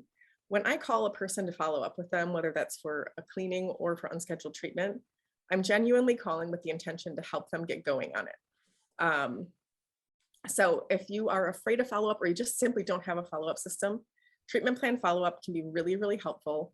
And working with your doctor to find out like where you can follow up with people, like what would be the best place to start with a larger treatment plan, looking at the types of common things that didn't get scheduled, what's going on with those things, being invested in what doesn't get scheduled, and having a good follow-up system can make a huge difference in overall case acceptance. These are also good people to target if you're implementing an in-house plan, right, Jordan? Like people who have unscheduled treatment, maybe don't have benefits, that kind of thing. Also, tying into that positive and assumptive language, I totally assume if a person doesn't already have my in-house plan, that when there's treatment to do, then obviously they want to get on the in-house plan, right? So let's do this. Let's get you set up with our in-house plan so you can get the best pricing on this, right? So just putting that all in there in a positive, confident way helps people see that you're there to help them figure that part out. People have a lot going on. Don't be afraid to follow up with them. You are not bothering your patients, right? That is just not the case. The final piece of that pyramid is loyalty, right? And I know we're running out of time, but you are not bothering people when you call them for being overdue. I'm currently overdue to see my own medical doctor since COVID. They've called me probably 17 times. I'm not going anywhere else. They're not bothering me. And I still am, every time they call me, I think I have to call them back, right? So just know that your verbiage and your ability to connect with people in this authentic way, instead of just like the murder list of people who are overdue, really makes a huge difference. And I think that's, getting your head right about calling people who are due for cleaning. This is my final little verbiage tip. I call people and say, hey, Jordan, and it looks like we haven't seen you for a little while. Looks like I didn't get you scheduled for your next appointment. It looks like I didn't do that, right? Oh, there's a really weird thing when you call, especially women, because this is like the ladies on the call, we understand, like when you get home from a really busy day of work and then your husband asks you about the one thing you didn't get done, you feel like you want to choke him. Strangle somebody, yeah. Hey, how come you didn't do the dishes? That's horrible. Making our dentist appointment always on the bottom of the to-do list. Calling and saying you're overdue for your oral health examination is not effective. Calling and saying, hey, Jordan, looks like I never got you scheduled for your next cleaning appointment. Do you have your calendar handy? It's just a totally different thing. It takes all of the blame off of them. They don't have to be wrong. They're not going to resist it. There's a really weird thing when you say you're overdue, that like the first reaction is like, oh, you haven't come to your dental appointment. It's like it's almost like a stiff arm that you get back from people. And just by saying I didn't do it completely changes how people respond to it, even in a message. That's interesting. So if you are the person who's managing that recare, which is really not just filling hygiene, it's patient retention. That's how we keep our patients and stop from churning. It's very, very important. And I think a lot of people don't understand the value of how practice grows and why recare isn't just to fill in the cancellation from tomorrow. It's how we retain our patients actively. I focus a lot on new patient stuff with people. And I have practices that are sometimes seeing 40, 50 new patients a month, but never adding more hygiene days, right? So if you're seeing 40 new patients a month and you're never adding more hygiene time, you really have to look at the backside of your dental office, right? The concept of churn is something we don't really look at. And if you're seeing 40 new patients, but 60 went inactive for, just basically inactivity, that's a problem. You're not growing, you're just churning, and you're way too dependent on new patients. So I know nobody loves to be the person who makes recare calls, but I think it's just because we look at it wrong and we don't understand that it's not recare, it is patient retention. It's practice growth. You cannot grow practice without retaining your patients. And it's really important. Also, if you just keep a list printed and you have hygienists randomly working on it when they have cancellations, I can tell you that is literally the least effective strategy you can possibly have in place. I love hygienists. They're not trained to be on the phone. They're not comfortable being on the phone. They resent doing that task. And so very much what their phone calls sound like is, this is your hygienist, you're overdue for your oral health examination and prophylaxis. They turn into weird phone robots, very nice people, weird phone robots. Don't put them on your recare list as like the last thing to do in terms of a cancellation. Give it to somebody in the office who owns it, who cares about retaining patients in your practice, and then give them some verbal skills of owning it for the patient and connecting with them even through simple things like a recare call. Anyway, this was a practice that thought they were killing it, 413 new patients in a year, but their net gain was only 80. And they had to spend a lot of money here. Churn is a silent killer. And if you don't know how to look at this or measure this, message me. I'm happy to help you understand it. So we get most of our patients, we get 2 hours a year with. We need to stay connected to them, make them feel special, and remind them why they chose us. The final part is asking for referrals and reviews.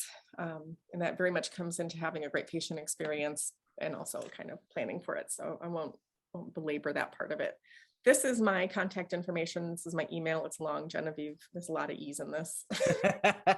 Oh, and it's actually misspelled here. Look at that. Oh my gosh. I've had that happen too. Don't worry about it. It's so many E's, even I have it misspelled. That's pretty terrible. It's spelled like the real way you would spell management, not this typo. It's Genevieve at poppypracticemanagement.com. I'm also like the only Genevieve Poppy on Facebook, so you can be very accessible that way. Yeah, I think you're the only Genevieve Poppy I know. So right. So with that, thank you guys for who hung in here with us. If just a little side note, I'll put it in the chat. Ben and I both have some of this similar content, more of a recorded, more of a training course style on a new product called DentLogix. We can send you that if you're looking for a team resource. But now I can just kind of open it up if anybody has questions for any of us before we wrap up for the day. Yeah, and as we're waiting for if there's any questions coming in, so the recording will be processed.